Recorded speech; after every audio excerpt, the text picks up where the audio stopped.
charge. Educational resources, supportive community. The Foundation Fighting Blindness is leading the charge in finding treatments and cures for blinding diseases. Learn more at fightingblindness.org. A public service message from the Foundation Fighting Blindness. Alexa, play WCPT. WCPT from TuneIn.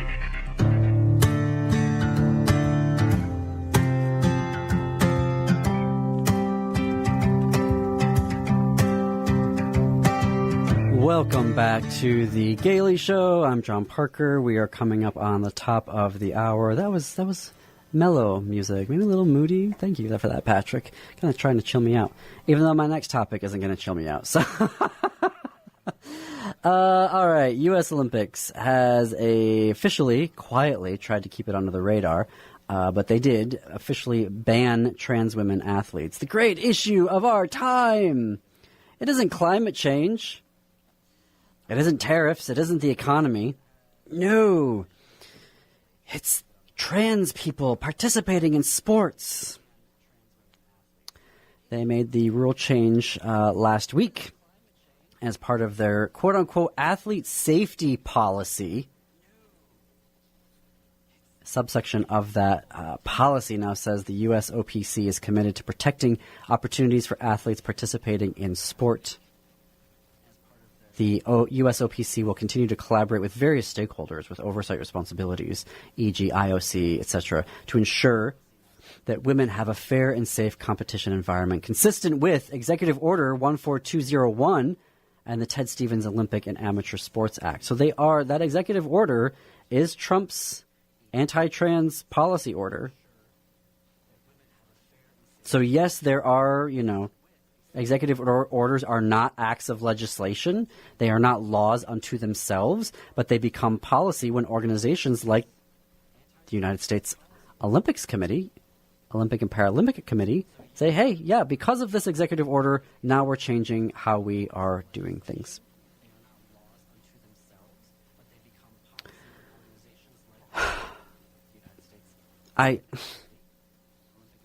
Did you know that in Minnesota and California for the past 10 years, we've had trans athletes participating in sports? No incidents. None. For folks that are like, oh my gosh, we can't have that. That must be absolutely awful. This is just starting. This is just happening. How can we have this? Dude, it's been happening for a decade. Okay? Without incident. And you can say, oh, the science, this, the science, that. The science, what we don't have in the science is longitudinal studies. You can sit there and throw at me, well, even after 12 months of being on estrogen, there's still biological advantages. Well, if you look at studies that go at 24 months of being on estrogen, then those supposed biological advantages start to go away. What you're not telling me about, though, is let's take a high school in Greater Illinois or in Greater Minnesota. If we have a girls' high school basketball team where let's say all the players are ranging from 5'6" to 5'10", and then a new player comes in, transfers in, and she's 6'5". She's going to be taller. She's going to have more muscle mass. She's going to be stronger and faster than all of those other players. Is it fair to have her participate?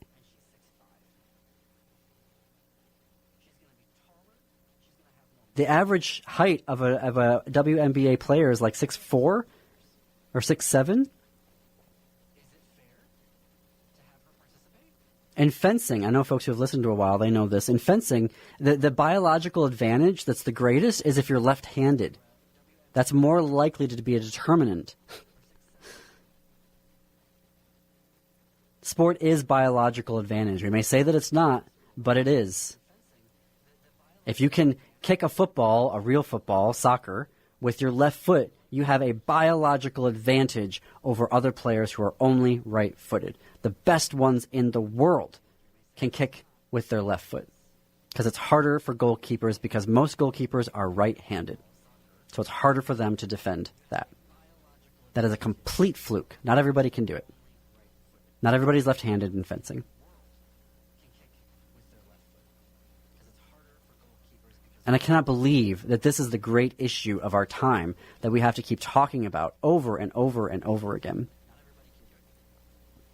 And again, all of this deriving out of Christianity and Christian nationalism, which we have now here officially in the United States. It's here.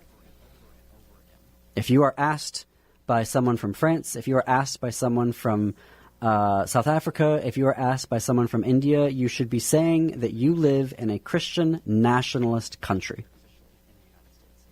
Because the policies and the laws and your health insurance and the school curriculum and your athletics policies are all being governed by MAGA Christianity.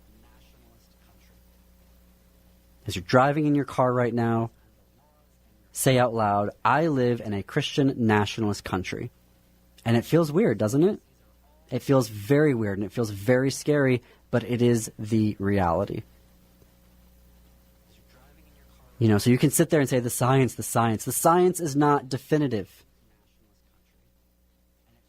And suddenly Christians care about science? Like, are you kidding me? Are you kidding me? The EPA right now, Trump's EPA, is trying to undo a finding, a critical finding that says carbon emissions lead to climate change. They're trying to get rid of that because they don't like it. The science.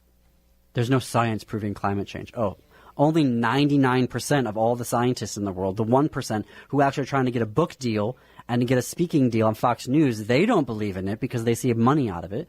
All the other scientists are like, no, yeah, this is a thing. You know? Being intersex, being trans, gender nonconforming, that's all a real thing. But no. We only believe the science when it aligns with our attempts to discriminate.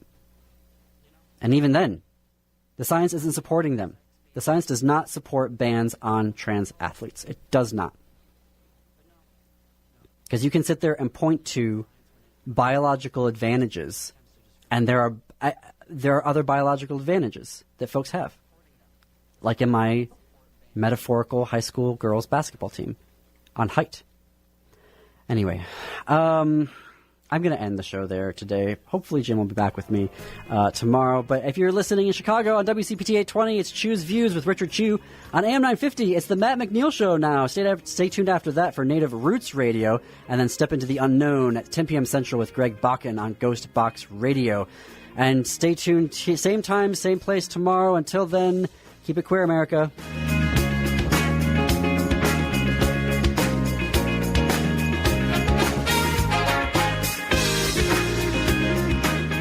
This is a WCPT Veteran Minute. In the midst of World War II, a group of Native American soldiers known as the Code Talkers became silent heroes. The U.S. military faced challenge of secure communications on the battlefield, and these men, primarily from the Navajo tribe, were enlisted to develop an unbreakable code. Using their native language, which had no written alphabet, they transmitted vital messages that were indecipherable to enemy forces. The code proved to be an essential asset, particularly in the Pacific Theater, where it helped the Allies win crucial battles. The Code Talkers' courage and ingenuity saved countless lives and turned the tide of the war. Yet, their contributions remained largely unknown until decades later. The legacy of the Code Talkers stands as a testament to the strength, resilience, and valuable service of Native Americans during one of America's most devastating conflicts. This has been a WCPT Veteran Minute.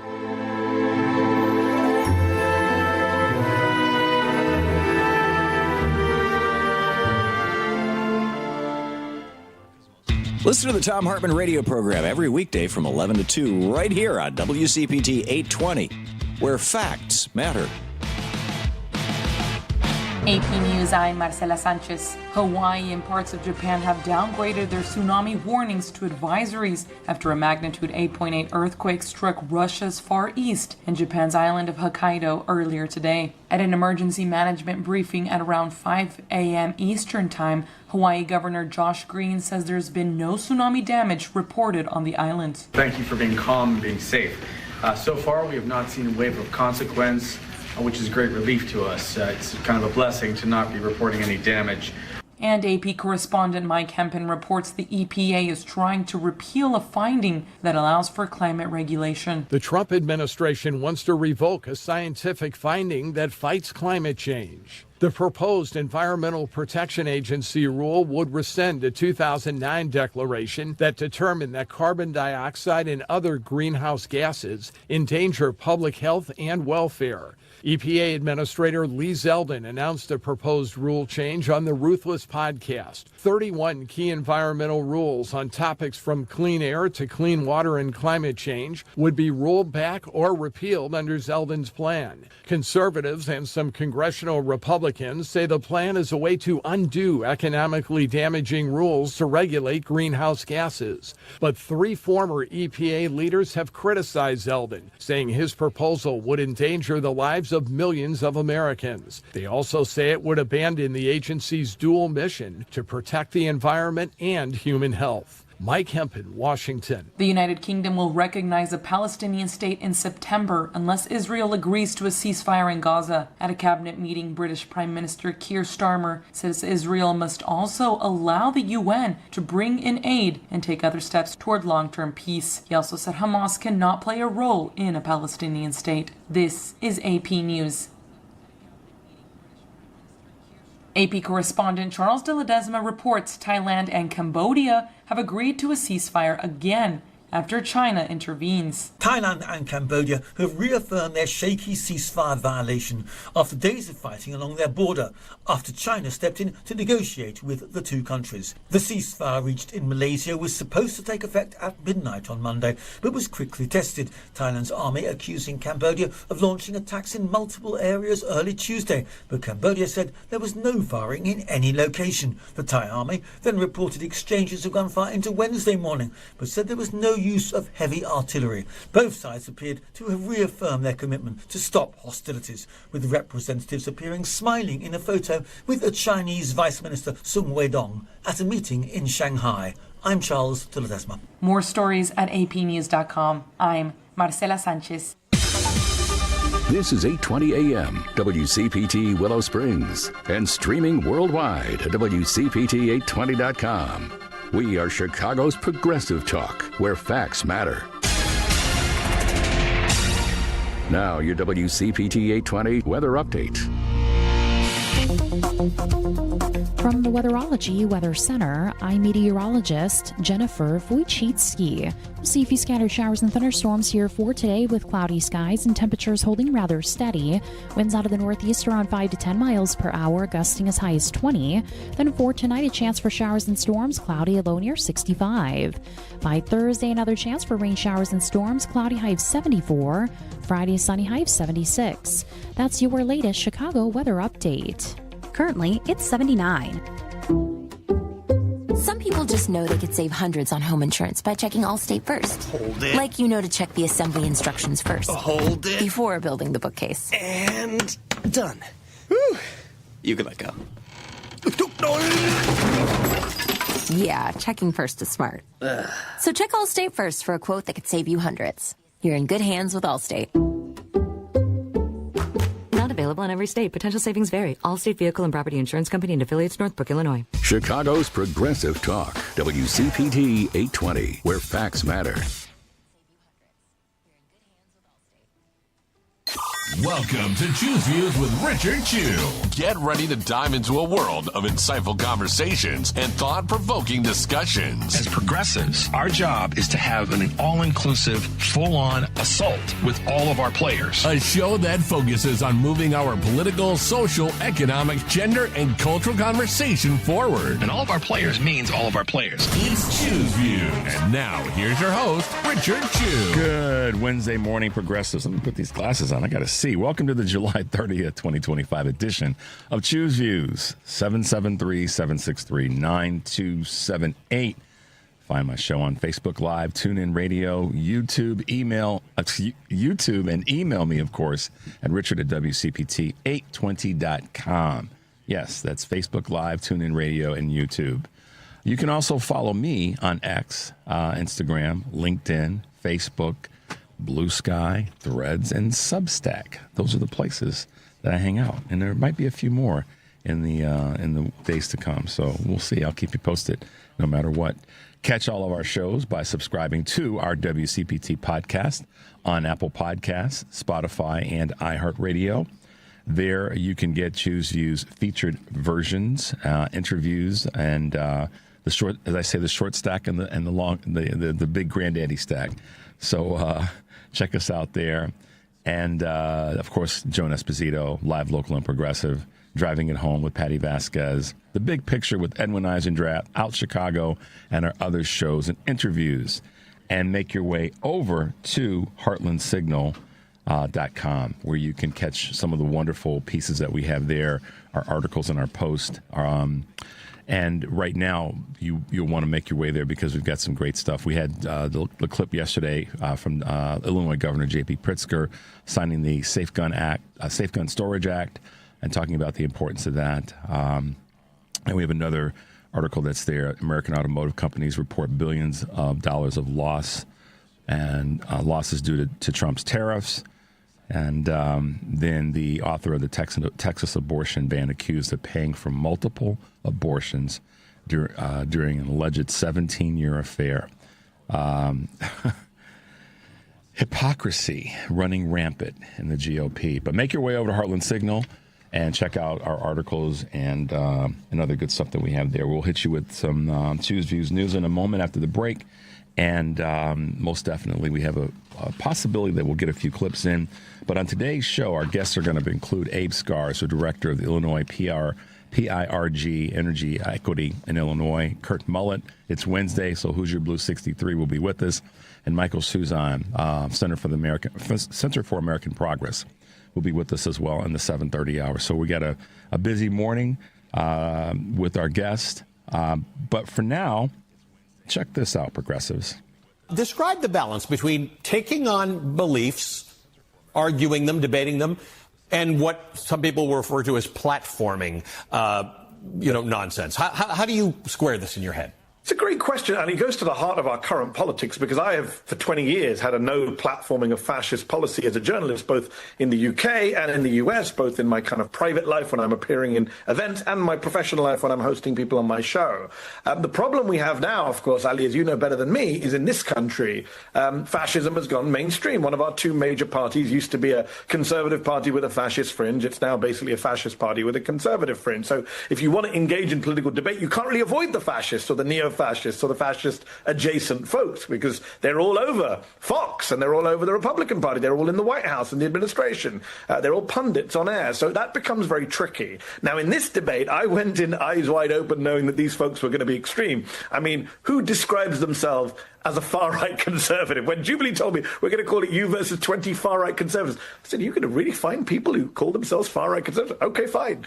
So I knew they would be extreme. I knew they were going to be defending Trump and defending all sorts of nonsense. What I didn't expect is kind of open racism of the kind we haven't seen for a long time, where people are telling me to my face to get out of the country. People are telling me that, white people are Native Americans. People are telling me that I'm a fascist, as you just saw that guy Connor say. And I had to say, at this point, I'm not debating you. And it's a very simple point. It's not about being afraid or being politically correct. Fascism is a form of violence, right? Fascism is not democratic. Fascism has no interest in political or racial equality. And therefore, what is the point of debating with someone who doesn't believe in debate, doesn't believe in democracy? The telling moment in that debate is when Connor says, yeah, I'm just doing this to get my argument across. The problem we have right now, those of us who believe in debate, is how do we do it in a way where we don't allow these fascists to use debate as a way of both laundering their ideas, mainstreaming themselves into respectability, but also using it to undermine democracy itself, like one election, one time, as he himself admitted. That was Mehdi Hassan talking about his new work that he's doing called Surrounded, and he was on Ali Velshi's show on MSNBC yesterday with our guest in studio, Enrico Moat. We talked briefly about that, but we didn't have enough time to play the clip, and I promised you guys that I would play it. Some of you may have seen Mehdi on MSNBC. You may have even seen his work, his Surrounded pieces that he's been doing. They are fascinating. They're just fascinating. And it says a lot. I mean, he aired it out in that short segment. And I won't try to repeat all the things that he covered with the people that he talked about. Some of them are off the rails. some of them are intentionally driving off the rails, meaning that, like he said, they're doing it for the clicks, they're doing it for the likes, they're doing it to amp themselves up. And who knows if they actually believe this garbage? They might just be doing it because they know it gives them some sort of a platform. Mehdi is spot on. Let me just say something about these two immigrant brothers. They are smart as hell. Mehdi Hasan and Ali Velshi, don't mess with them. And the point I want to make about that as it relates to us and how we fight, don't mess with those guys there. You don't mess with them. They know their stuff. Stephanie Rule knows her stuff. One of the reasons I play some of her clips with some regularity, if you will, is because she knows her stuff when it comes to economics. But when it comes to debate, I'm not messing with Mehdi Hasan unless I'm fully. I have to have a folder, not a folder, a binder full of preparation to get into a ring with him. He knows his stuff. So does Ali, and this is what is. And these dudes are not elite in how they present their information and how they talk to their audiences and how they share the content. They're just flat out smart. They know their stuff. We get accused of being this sort of Democratic elite or progressive elite or left elite, and whatever elite is always dropped in there. However, we're not the people looking down our nose at folks. We're trying to help folks. I mean, how many times do you see a quote unquote progressive liberal Democrat, looking down his or her nose at somebody that's in need? That doesn't happen from us. And we're a bunch of ragtag people that are fairly smart and somewhat educated. But we're not looking down our noses at people. We're looking at people and saying, we want to help. Now, I know that sometimes what is perceived by the right is that we're looking down at people. But when we criticize or we talk about something that they say or do, if you say some stupid stuff, you deserve to be, got after. That doesn't mean someone's looking down at or on you. It just means that they are telling you the business. So there's a difference there. And Mehdi does a great job in his surrounded work that he's doing to highlight that how just off the rails so many of these folks are, and they take pride in it. And one of the segments that really just went crazy viral is this one woman who is talking about immigrants and how much money the country's wasting on immigrants and how they're taking jobs from Americans. When he then starts to interrogate her on her parents, who are immigrants, and that she, it's naturalized. It's a great piece. I don't want to, if you haven't seen it, just Google Mehdi Hasan and surround it. Now, how does that relate to us before we go to this first break? I believe is it says that we have a stake, but we also have a responsibility in fighting in this argument, in this time. We have to draw a line in the sand. And what Mehdi does in this series is he continuously draws a line in the sand with these folks about how much of the garbage that's coming out of them he's willing to accept. And I believe we have the same opportunity, if not responsibility, to do that. I'm not criticizing anybody that doesn't, so that those of you who are out there that are trolling this show don't have to think, or those of you who want to be critical just for the point of being critical without solutions. I'm not saying we're not doing that now, just so you all know. I'm saying we have an opportunity to do it even more so. Is to be prepared to challenge people, to be prepared to come back when they spew this garbage. The issues are out in front of us. So know the issues. And if this kind of, burns your biscuit a little bit, maybe it should. Because it's all designed just to get your attention. I'm not saying it to be disrespectful, but we should be prepared, y'all. All the information that's out there, all the data that's in front of us. Rico talked about this yesterday when we had Robin Steens on. All the data that she had about the adversity index and children and education.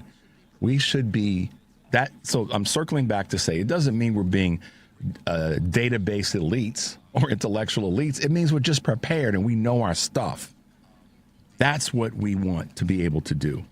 So take a page out of Mehdi Hasan's book and frankly, Ali Velshi's as well. The two guys, immigrants that are always prepared. They know their stuff, and I'm proud to be able to have their names in my mouth and talk about what they're doing.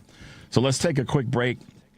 The number is 773-763-9278. This is Choose Views on the Credo mobile phone and text line, and we will be right back.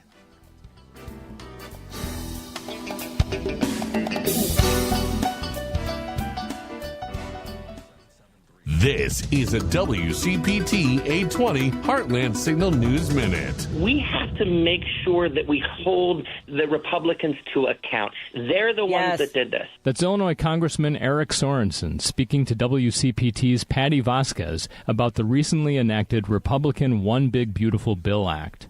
Sorensen voted with all House Democrats to oppose the legislation, which gives massive tax cuts to the wealthiest Americans while dramatically cutting Medicaid and food assistance. When it doesn't work, when we have rural hospitals that close, when we have grocery stores that close because they're not getting the folks with SNAP benefits through the front checkout, right? When we have food deserts that are appearing all over the place, we have to hold them to account so that they pay the price in the midterms, so that people understand that we as Democrats are the problem solvers. For WCPT 820 and Heartland Signal, I'm Andy Miles. Chicago's Progressive Talk, WCPT 820, where facts matter.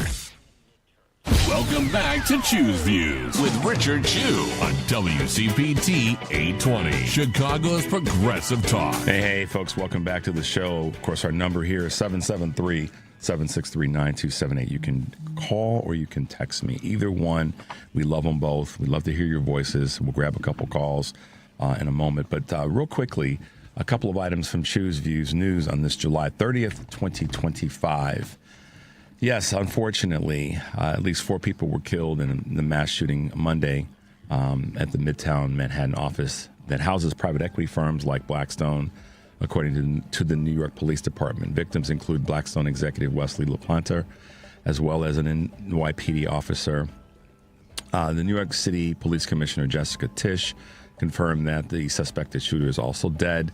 The incident took place shortly after 6 p.m. at 345 Park Avenue inside a building that also contains offices belonging to the National Football League and the accounting firm KPMG. Lots of speculation initially, which is why I didn't talk too much about it yesterday. But it is considered once again a mass shooting, and all I can say is this is about mental illness again, and it's also about guns. The fact that we have this problem has to be solved by all of us. But we'll talk about that another day, another time, irrespective of the person's community or culture or race. At the end of the day, people that died are all of us. So, job openings and hiring fell in June. Job openings fell slowed at a slope as a hiring slow pace also took precedent, not since November. Took first precedence, not since November. After rising for 2 months, available positions declined to 7.44 million from a revised 7.771 million in May, according to the U.S. Job Openings and Labor Turnover Survey. Still, the ratio of vacancies to unemployed workers remained essentially unchanged at about 1-to-1. Friday's employment report will hold future clues to the health of the labor market. Meanwhile, consumer confidence climbed this month as concerns about jobs and the wider economy have diminished. So if we're going to be on the right track, let's keep us on the right track.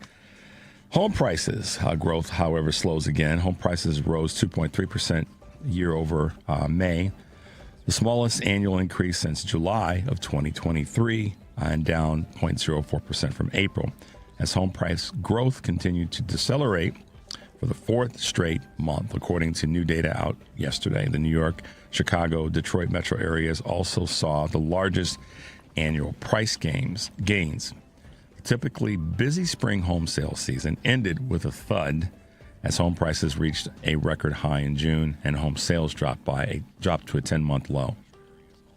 Last but not least, the Fed is seen as holding rates steady right now. Fed Reserve officials, while expected to stand pat on interest rates today, are more divided on when to resume lowering them. The central bank unanimously paused reductions to their key rate earlier this year at the relatively high level of 4.25% to 4.5% as the administration began imposing tariffs.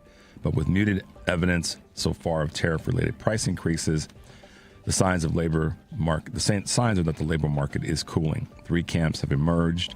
The Wall Street Journal writes officials who favor a cut now in September or later this year. So that's kind of the direction that we might be going, and we will keep you posted on that space. I promise you that. All right, guys. So one of the things that we did on Monday, just as a little bit of a update for everyone, is that we had Eric Grant on, who is the host of the family meeting, and also the one that's organized the Irie Dell Grant Memorial Scholarship. That would be Eric's late father. And I wanted to have Eric on to talk about a couple things, and that was on the family meeting on Sunday, but also to talk about the upcoming event on Friday. And we talked a little bit about what Democrats need to be working on. We talked about the Electoral College. But one of the things that happened as a result of discussing the upcoming golf outing and the scholarship program is that one of our listeners, Ron, whose last name will remain unmentioned, but I want to give Ron a shout out because he made a contribution, a donation to the scholarship fund in honor of Choose Views, which I thought was really a gracious thing for him to do. And I appreciate that. I wanted to make sure that we acknowledge Ron for his contribution to the work that we're doing here on this show, and most certainly the donation to the foundation. So that's really just cool stuff. I love the fact that, one of the things that I get to do with this show is ask people to be involved in organizations and that sort of thing. And then when it leads to somebody making a contribution to an organization that we're working with or that we have on as a guest or, we talk with, that makes me feel great because it says that I'm hopefully doing something that has some meaning. So thank you, Ron, for your contribution. That's absolutely fantastic. All right. Some current events. Look like there's nothing we should be talking about. I like breathing good air. And I know that we all like having an environment that we can navigate and that is in good shape. And you've heard me use this phrase a number of times, or use this example, maybe a better word, of how, myself, me and Joan Esposito could be walking down Michigan Avenue with 8 other people. And the 8 other people could be climate deniers, and Joan and I are not. But one thing that's for sure is that the 10 of us are all breathing the same air at that moment. And to see that this administration has done one of the most archaic things that impacts all of us in any city, no matter where we are in this country, and most certainly on the planet, is that the EPA is making a move to eliminate the landmark scientific rule that is the basis for climate regulations. And, the crazy part about it, this guy, Lee Zeldin, who is the EPA administrator, is essentially saying that greenhouse gases are a hoax and that there's really no legal basis to have it be part of what the EPA stands for. And, he's basically going to, Kurt and I will talk about this in a moment because he's going to be, or at the 7 o'clock hour, because I believe he made a stop in Indiana. But what they're looking to do, guys, is reverse one of the 31 environmental rules that would, in their mind, allow them to take regulations off of what the EPA is standing for in this particular case. And it's going to only make that walk with me and Joan and 8 other people, climate deniers, potentially a little bit more threatening to the air that we breathe. And it's also going to, it flies in the face of all the scientific evidence about climate change, about extreme heat, toxic algae blooms in different areas where we have waterways and the growth alongside of those waterways, the tornadoes that we've been seeing that are popping up in weird spots, these high wind pockets that are showing up in the weirdest of places in metropolitan areas. And, and right here in the good old Midwest, right, specifically the Great Lakes area, we're seeing this consequence. I mean, let's look at what happened last Friday, I believe it was, Well, actually, I think Wednesday of last week and maybe again on Friday, we had just horrible winds blow through parts of the community. Was it last Thursday, Henry, that this tower here at our building got struck by lightning? Now, let's face it, if you got a 50-foot tower or a 100-foot tower, you got a tall, high antenna on top, you're at threat of being struck by lightning. So that's been there since the beginning of time. In fact, it's part of how we were able to discover how to use electricity. But the point I'm making is the EPA, the Zeldin doesn't know what the hell he's doing.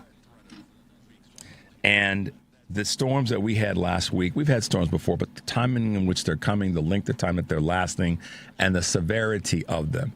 Hell, we're talking about a tsunami based on an earthquake on the west coast of this country, and the warning signals that went out.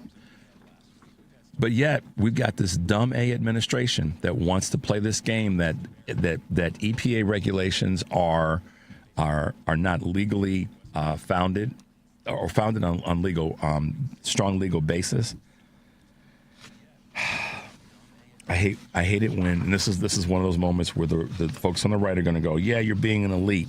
Well, no, I'm not. But I hate when dumb things are done by people who don't know what the hell they're doing. I had to straighten that out a little. I was about to say, but I'm going to say it anyway. I hate when dumb people are in charge of things that matter to all of us, or people who are so willfully ignorant about things. I mean, how could you not notice that our climate has changed? I love it when people say to me, yeah, but it's always been this way. We've always had storm.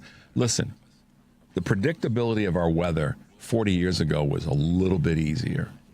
We knew that seasons changed. There was a pattern that we could rely on. That has changed. Anybody that wants to deny that, you've lost your doggone mind, because the evidence is there. So let's not play that game. And we know that the changes that have taken place in our weather patterns is real. So let's stop that lie. We're going to take a slightly earlier break because we've got our guests back to back this morning. So I want to give Henry a little bit of time to do what he's got to do so that we're not running over each other. But let's take a quick break, guys. The number, of course, is 773-763-9278. This is Choose Views on the Credo mobile phone and text line, and we'll be right back.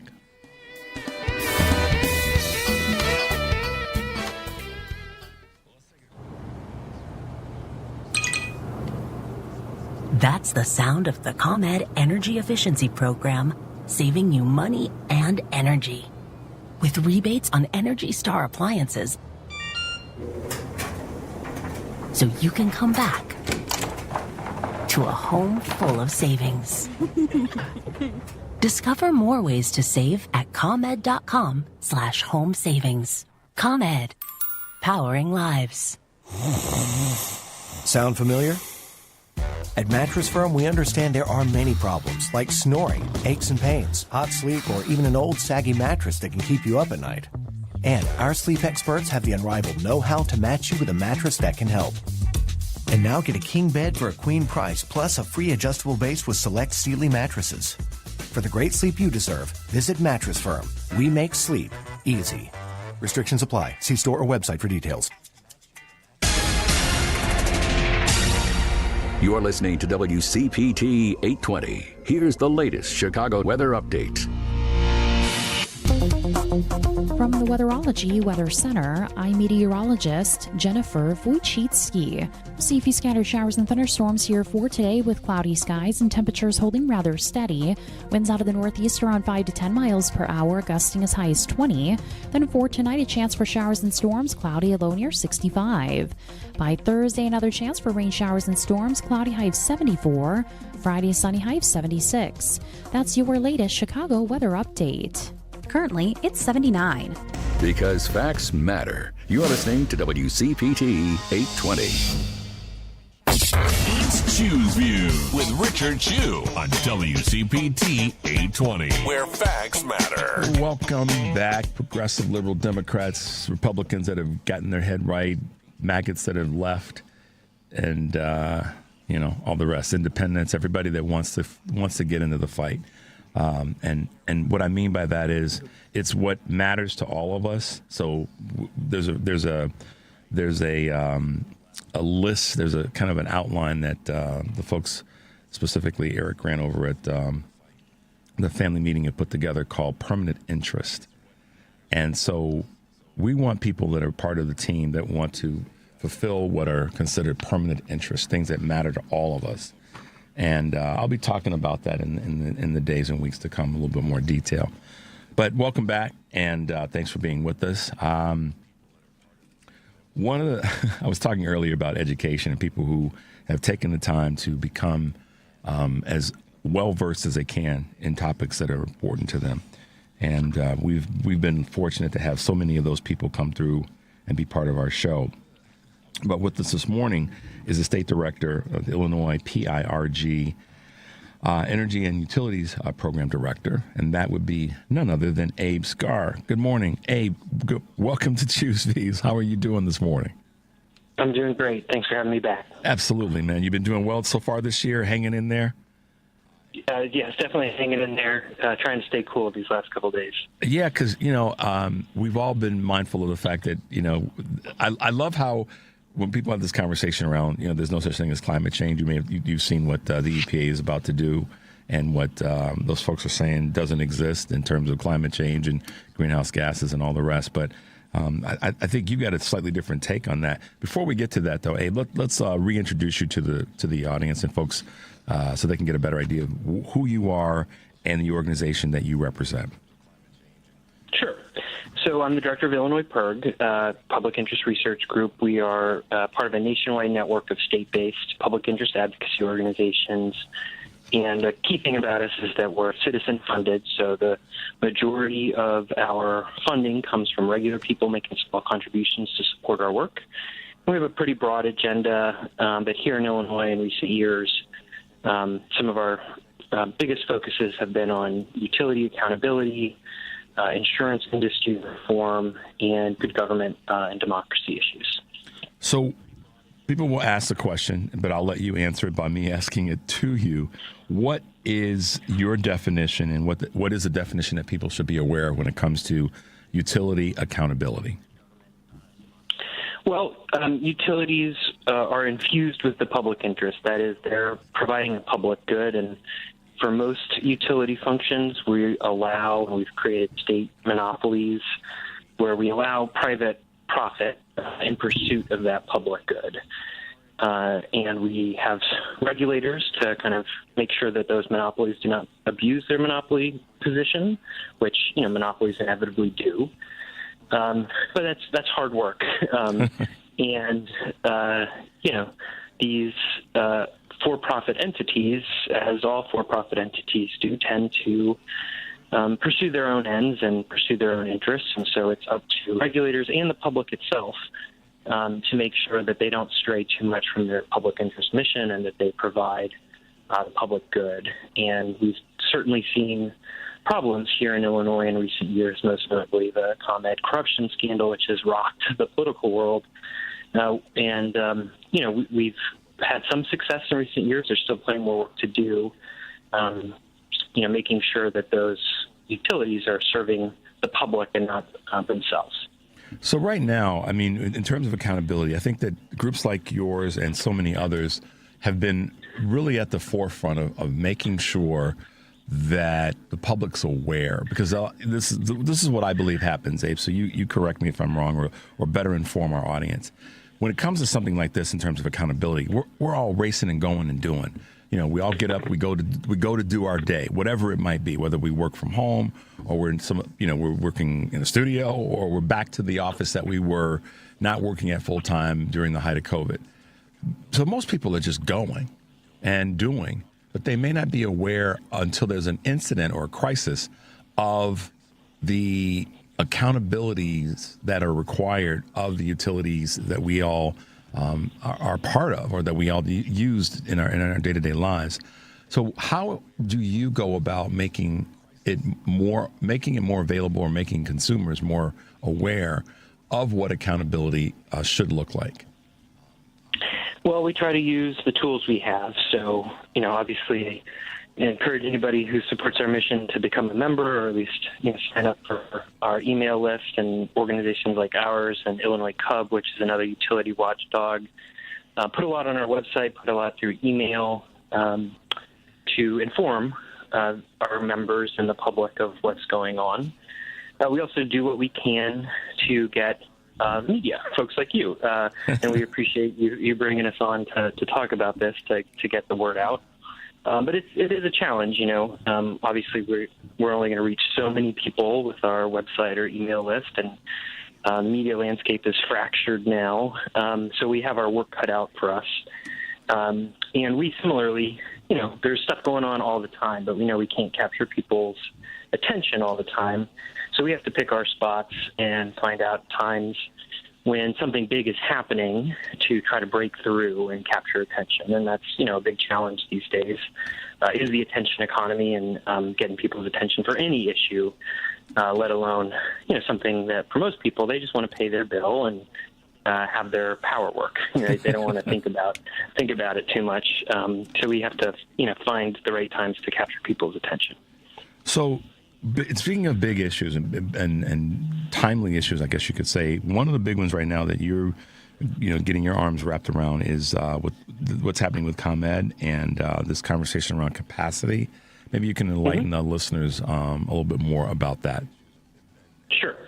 It's a little wonky, so I'll try to explain it in a clear way and without getting into too much detail. I'm in fifth grade now, so pretend you just walked into class, Abe, and you're like, wait a minute, I thought they were going to be like seniors. They're fifth graders? Oh, man, I got to change all my notes and everything. My slide presentation is going to be different. You know what I'm saying. Yes, I'll do what I can. So I'd say the entry point is your ComEd bill just went up about, on average, $10 a month over the course of the year starting in June. That's on average. It's going to be more in these summer months. So you're going to see a significant increase in your June, July, August ComEd bill. And that is because of this thing we call capacity. And the best way to explain it is there's, our power grid is built to deliver enough power at all times, including times of peak demand, which is times around now, when hot summer days, when not only are all the big industrial consumers who consume a ton of power to manufacture things, but also, millions of homes are all cranking up the AC, which is a big consumer of electricity because it's super hot outside and they want to cool down their house. At those times, our electrical grid is at full capacity, and most of the time during the year, the grid doesn't use nearly that much power.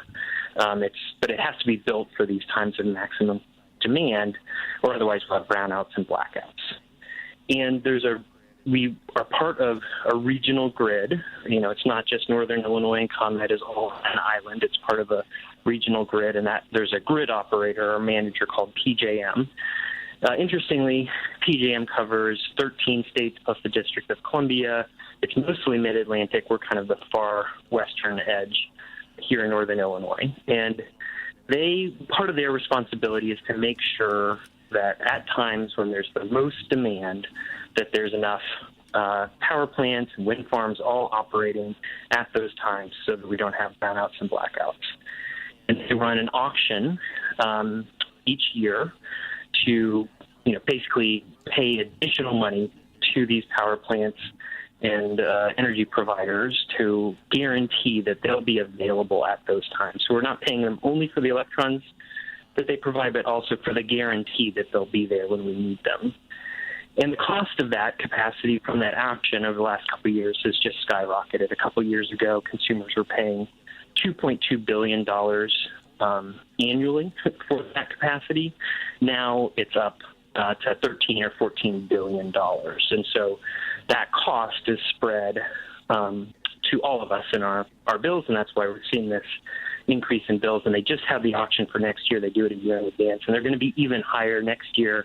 And if we don't take more action, they're going to continue to be high, which is too bad because they don't need to be that high. And one of the biggest problems that we're in this, one of the biggest reasons we're in this situation is because PJM has failed to bring on clean energy. There's a ton of clean energy in the region, that's been in line saying, hey, we're ready to go. Can you interconnect us? There's a process to make sure that adding any new energy source to the grid doesn't disrupt and cause problems. But that process has been broken, and so we could bring down those costs. We could also be having cheaper, cleaner, safer energy on our grid. The PJM, this regional grid operator, has been stopping that, and that's why we're seeing these price increases. So hopefully that helped. It wasn't too complicated. No, but, I think that us fifth graders got it, so we can graduate this, to sixth grade on this topic at least. But I want to ask you a couple of questions. Why are we as a citizenry not punching in the face the PGMs?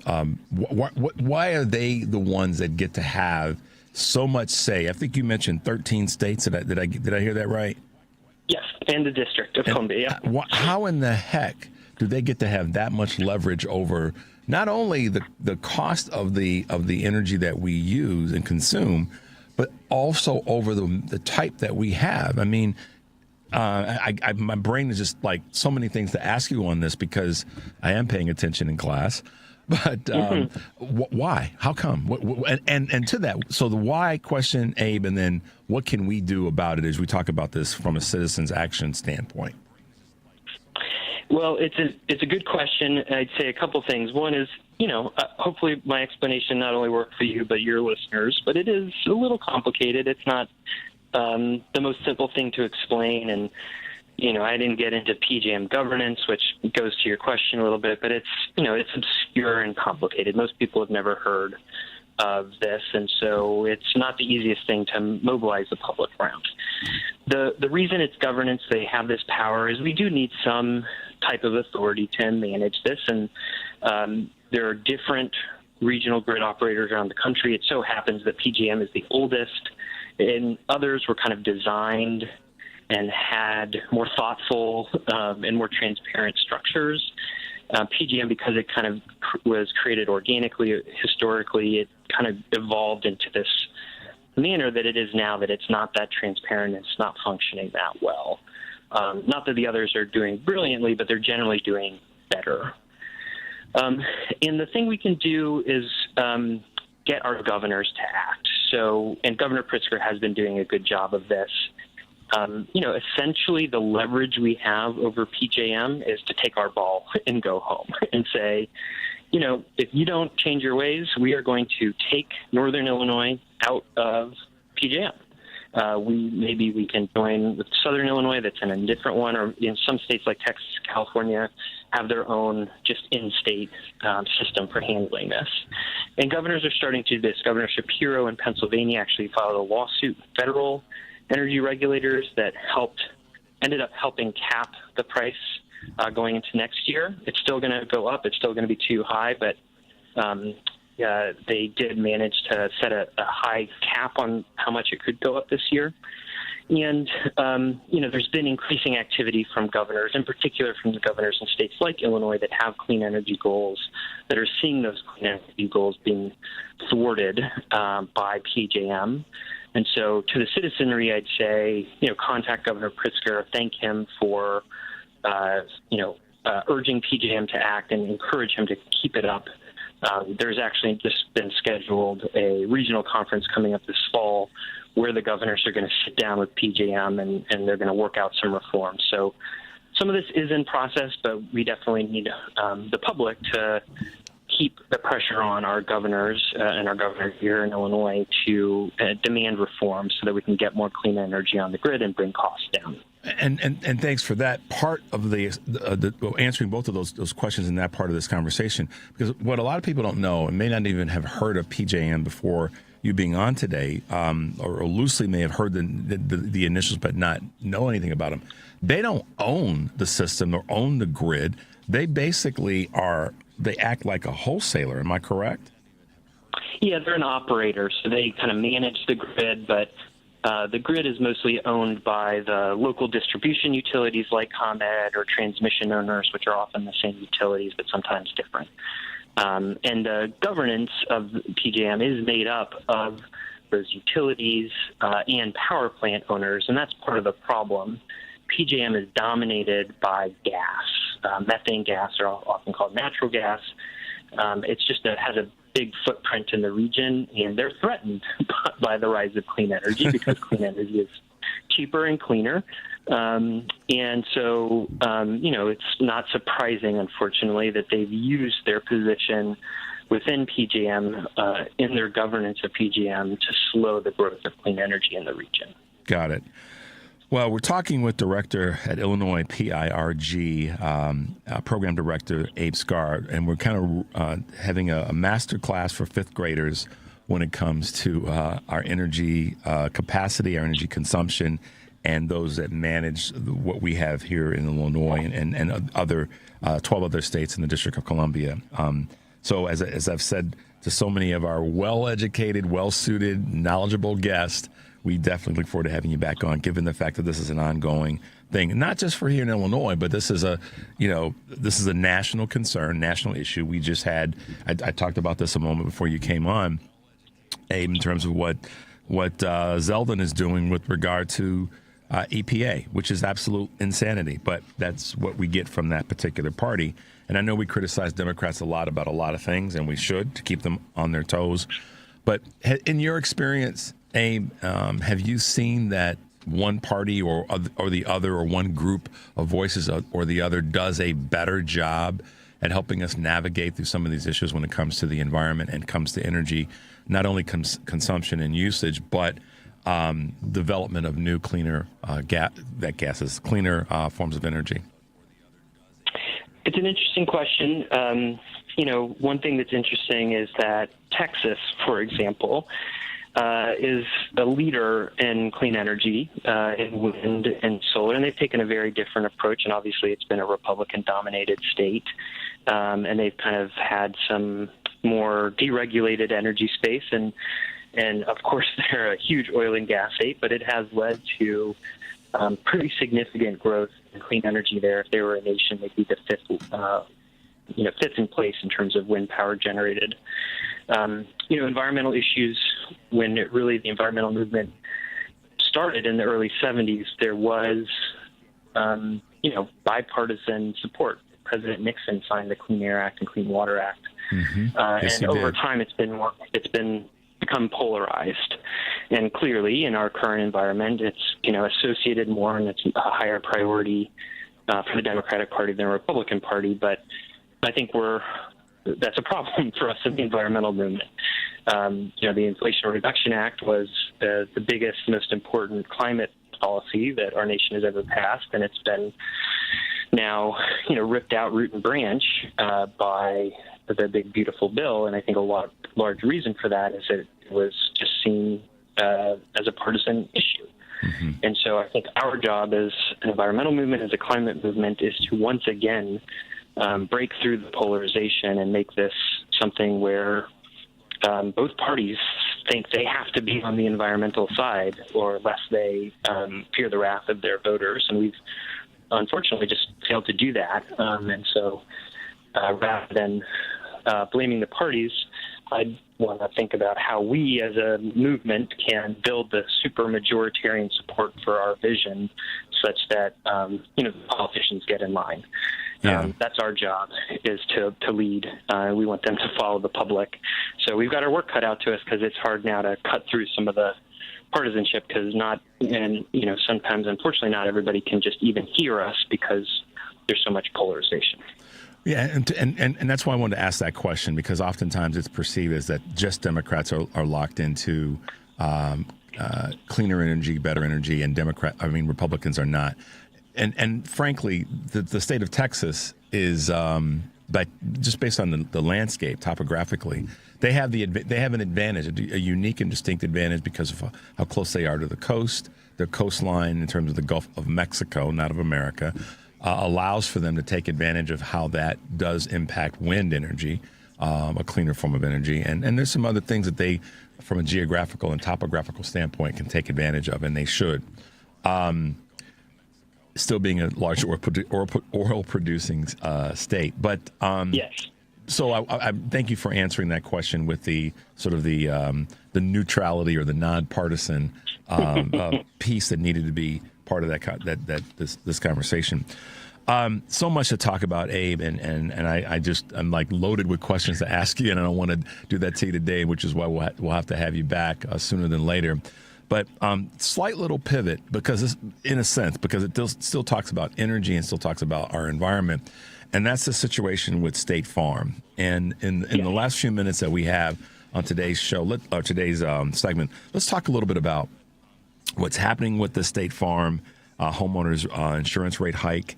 And then we can wrap up and give our listeners ways in which they can find you and get involved. So State Farm has had this massive insurance hike, and you've had some comments about it. I know that Governor Pritzker has leaned in hard in this space and is wanting the legislature to take a more active role in navigating this. So let's talk about that Bloomington, Illinois company and what they're doing. So State Farm has recently announced a massive $500 million homeowners insurance rate increase that went into effect for new customers this July and for existing customers starting August 15th or whenever their renewal's up, you'll see that rate hike. And this impacts almost 1.5 million policyholders in Illinois. State Farm has roughly 1/3 of the market when it comes to homeowners insurance in Illinois. So this is massive and impacting lots of people. It's a 27% average increase. What most people don't know is that Illinois is unique in that it is legal in Illinois to charge excessive insurance rates.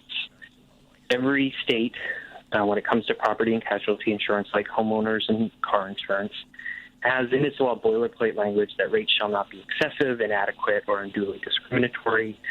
Illinois does not have that language, so again, it's legal right now for an insurer to charge more than they can justify for your car insurance or your homeowner's insurance. Not only that, but our insurance regulators, the Illinois Department of Insurance, have very limited authority and can't probe these rate increases and can't reject or modify them if they find them to be excessive. And so that's a reform we've been pushing for years when it comes to car insurance and homeowners insurance. And, we've been stymied so far. Not only is Illinois home to State Farm, it's also home to Allstate. These are the two giants of the property casualty insurance industry.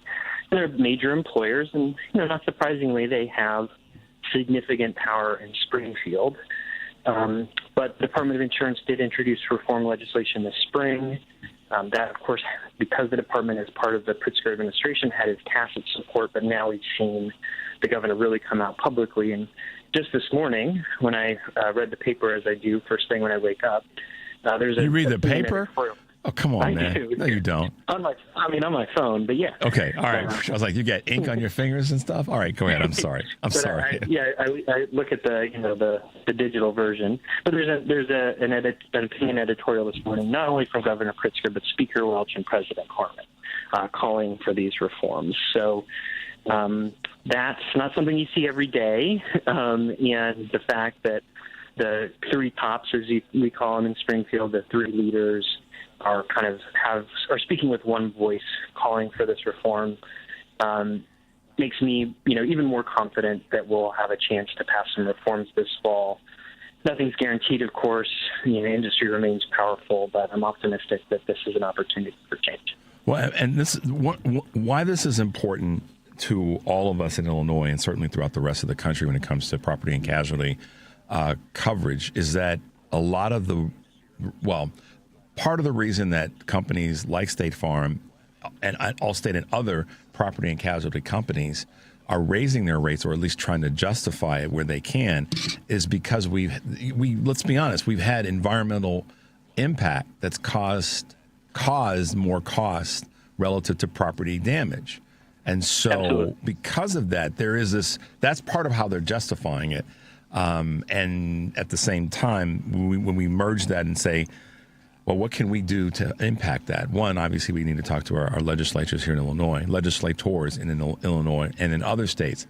But we also have to keep leaning into this concern around how our environment, how our climate is impacting us in a way that is giving them the reason, and I know you guys, hopefully you followed that, to then say we need to raise our rates. Am I crazy, Abe, or are we a little bit on, no. at least in the right car on that one? Absolutely right.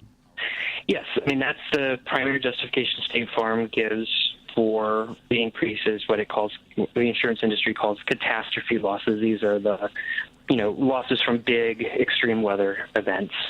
And most people, when they think of that, think of the wildfires in California, think of the hurricanes on the Gulf Coast.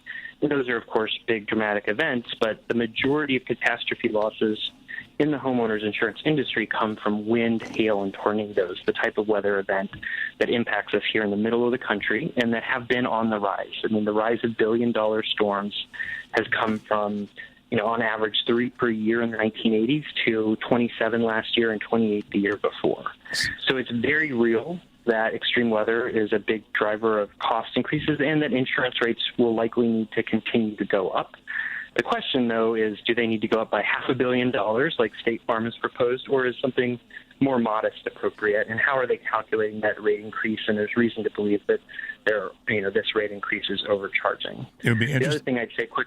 Go ahead. No, you got it. I just want to make one more point. I would trust the sincerity of the insurance industry that they're dealing with the climate crisis more seriously if they weren't also fueling it. So State Farm has invested $4.8 billion in stocks and bonds as companies like Chevron, Diamondback Energy, ExxonMobil. They've actually increased their investment portfolio in fossil fuel companies over the last decade.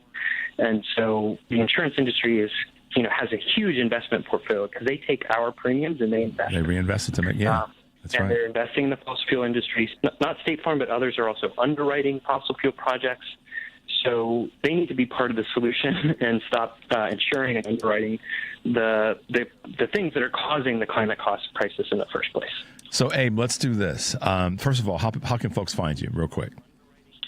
You can find us at IllinoisPIRG.org. That's Illinois, all spelled out, PIRG.org.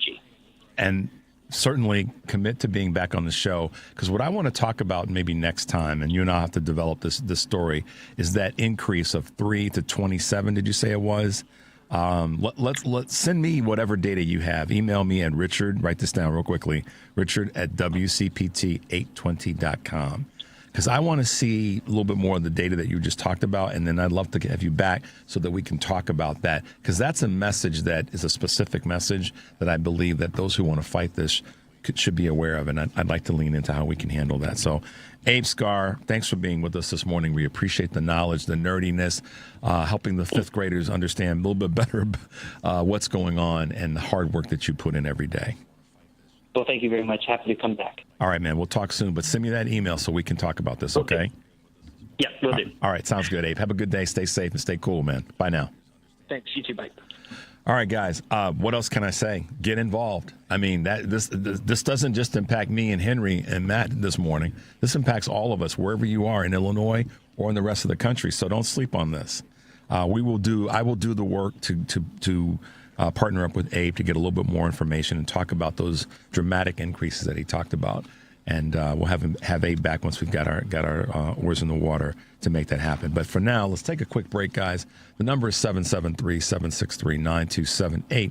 This is Choose Views on the Credo mobile phone and text line, and we'll be right back.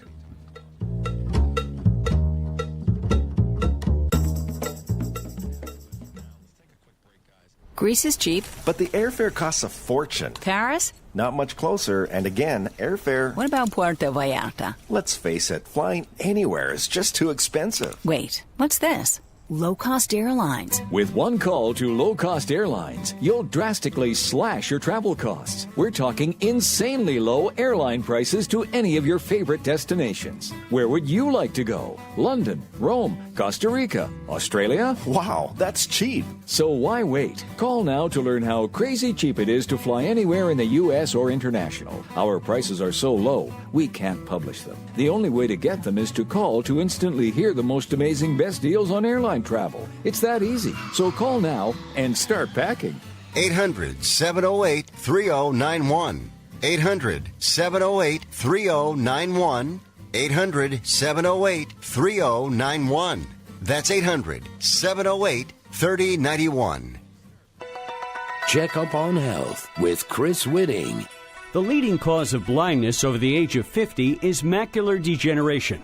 And Dr. Mark Blumenkrantz of Stanford University says until recently, it was nearly impossible to treat. There's been an exciting development called photodynamic therapy or Visiodyn therapy. This is a process in which a dye is injected and it's activated by a very low intensity laser in the eye. And this produces a photochemical effect which causes these new leaking blood vessels to stop leaking, at least temporarily. The fluid that builds up in the back of the eye dries up and the vision can be stabilized or in some cases improved. Certainly, at the very least, it slows down the rate of vision loss in persons compared with those that are not receiving any treatment or other forms of treatment. Dr. Blumenkrantz says having a regular checkup with your ophthalmologist is the best way to catch macular degeneration early. With Checkup on Health, I'm Chris Whitting. Progressive Insurance with insurance for cars, home, boat, motorcycles, RVs, and commercial vehicles at 1-800-PROGRESSIVE and Progressive.com. AP News, I'm Marcela Sanchez. Russian authorities on the Kamchatka Peninsula and the Kuril Islands have canceled a tsunami warning after an 8.8 earthquake struck nearby earlier today. They say some risk remains. China also canceled their tsunami warning for Shanghai and the coastal province of Zhejiang. Hawaii and parts of Japan also downgraded their tsunami warnings to advisories. AP correspondent Charles de Ledesma reports Australia is banning children under 16 from holding YouTube accounts. The Australian government has announced YouTube will be among the social media platforms that must ensure account holders are at least 16 years old starting in December, reversing a position taken months ago on the popular video sharing service. Communications Minister Annika Wells says the government's implementing the law on behalf of parents who want and deserve better protection for their kids online. We want kids to know who they are before platforms assume who they are, which is why I want to be clear about YouTube. The evidence cannot be ignored that 4 out of 10 Australian kids report that their most recent harm was on YouTube. YouTube was listed as an exemption in November in Australia when the Parliament passed world-first laws that banned children younger than 16 from platforms including Facebook, Instagram, Snapchat, TikTok and X. I'm Charles de Ledesma. And President Trump's latest tariff deadline is 2 days away, and while several more deals have been reached since his last tariff deadline, trade talks with many countries are still in flux. Meanwhile, China's top leaders have pledged to help companies hit by higher U.S. tariffs. Both the U.S. and China agreed to work on extending a deadline for new tariffs on each other after trade officials met in Stockholm this week. The U.S. side says the extension was discussed but not decided. This is AP News.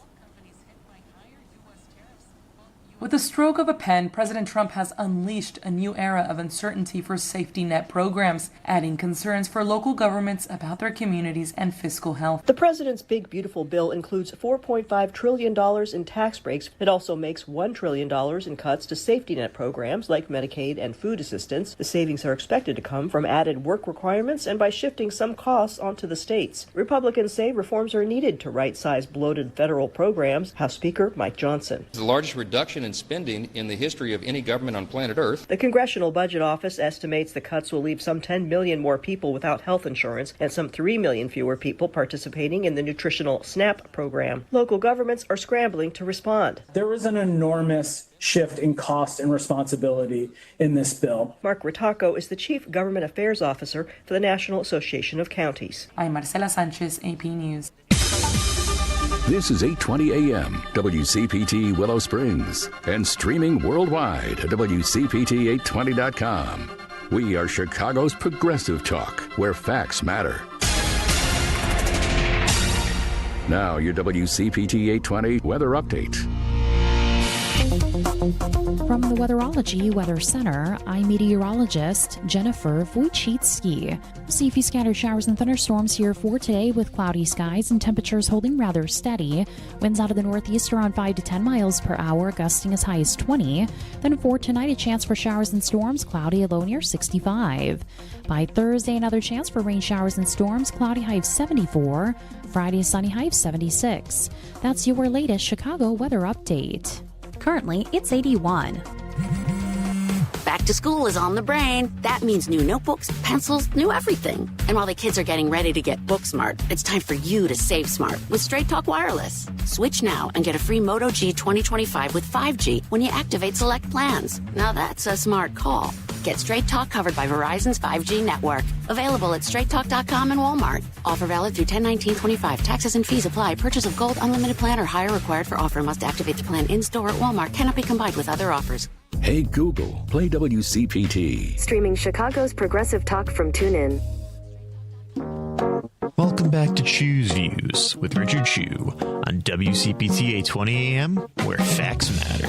Take it away, Richard. And yes, I will take it away. Today on Live, Local, and Progressive, Joan Esposito will be talking to Illinois State Senator and Democratic candidate for Congress, Mike Simmons, Ori Givens, Vice President of Communications for the LGBTQ Plus Fund, Victory Fund, and LGBTQ Plus Victory Institute, and William Muck, Professor of Political Science at North Central College. Live, Local, and Progressive, weekdays 2 to 5 Central Time here on WCPT, Chicago's Progressive Talk for 20 years. Tonight on Driving It Home, Patty Vasquez will be joined by co-host Dwayne Kennedy, and their guests will be Ellen Hawley, founder of the Southern Wisconsin Grassroots Network, Thelma Young, Latuna Bia, Senior Director or Senior Manager of Narrative Strategies at the Solutions Project, and the car guy, Tom Appel, host of the Consumer Guide Car Stuff podcast.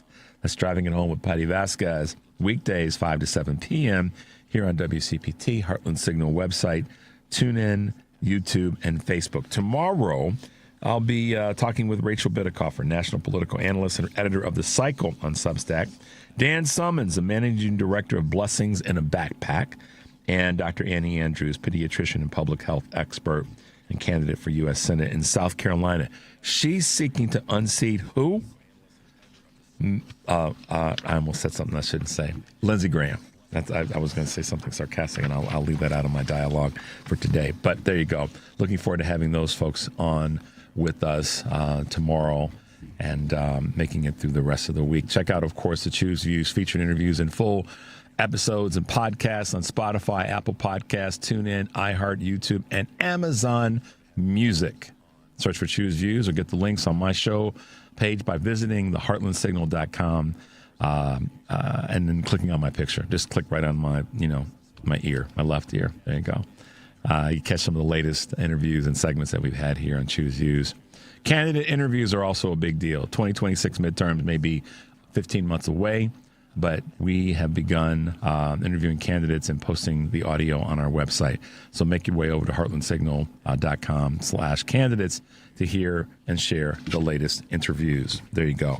It's Wednesday, y'all, which means that at this time of the day, we have this wonderful voice from Central Indiana chatting with us, also known as Kurt Mullett from Hoosier Blue 63. Good morning, Kurt, and welcome to the show. Good morning. That was quite the lead in there, bud. That's right. Beautiful voice, huh? You get the good stuff, man. You get the good stuff. Listen here. Listen here. So I've been getting used to you leading in with a clip that incites my emotions. So that was a good change of pace this morning. Thank you. Well, the one that I like had, they need incited. Yeah. Right. The one that I had that we were going to use it was a little bit longer than I wanted to play, and I told Henry, looked at me, he's like, "Nah, dude, we're not doing that this morning. We don't want to cut into too much of Kurt's time." But check this out. I don't have that clip, or we're not going to play that clip, but I do have something to say that I think you'll probably have something to say about, and that is, and I'm teasing you. Why were you hanging out with Lee Zeldin when he's trying to make your air quality worse? Yeah. Wow. Yeah. Nice, but yeah.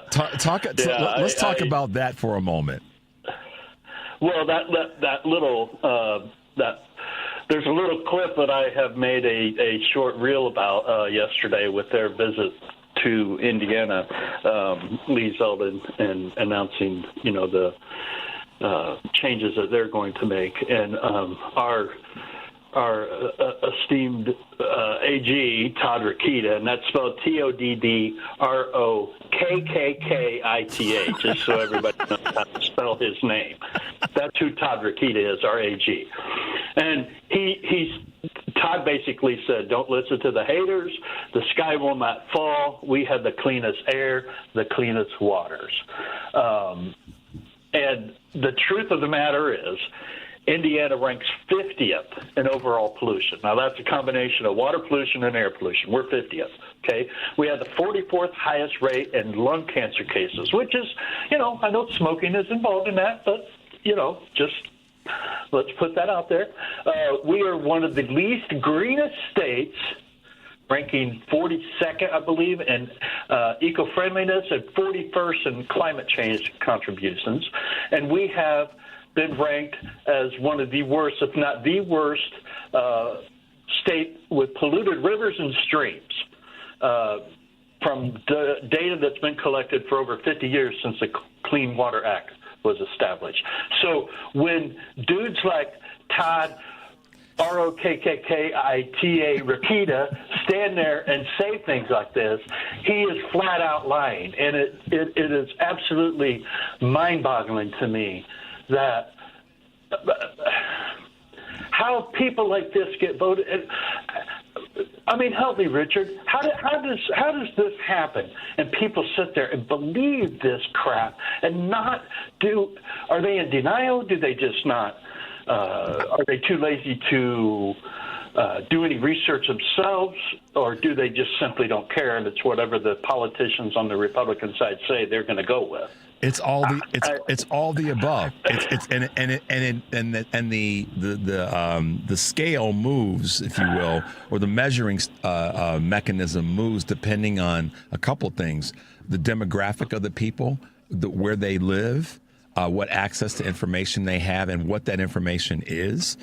And the other part of it is, let's just be honest about this, as you and I always are.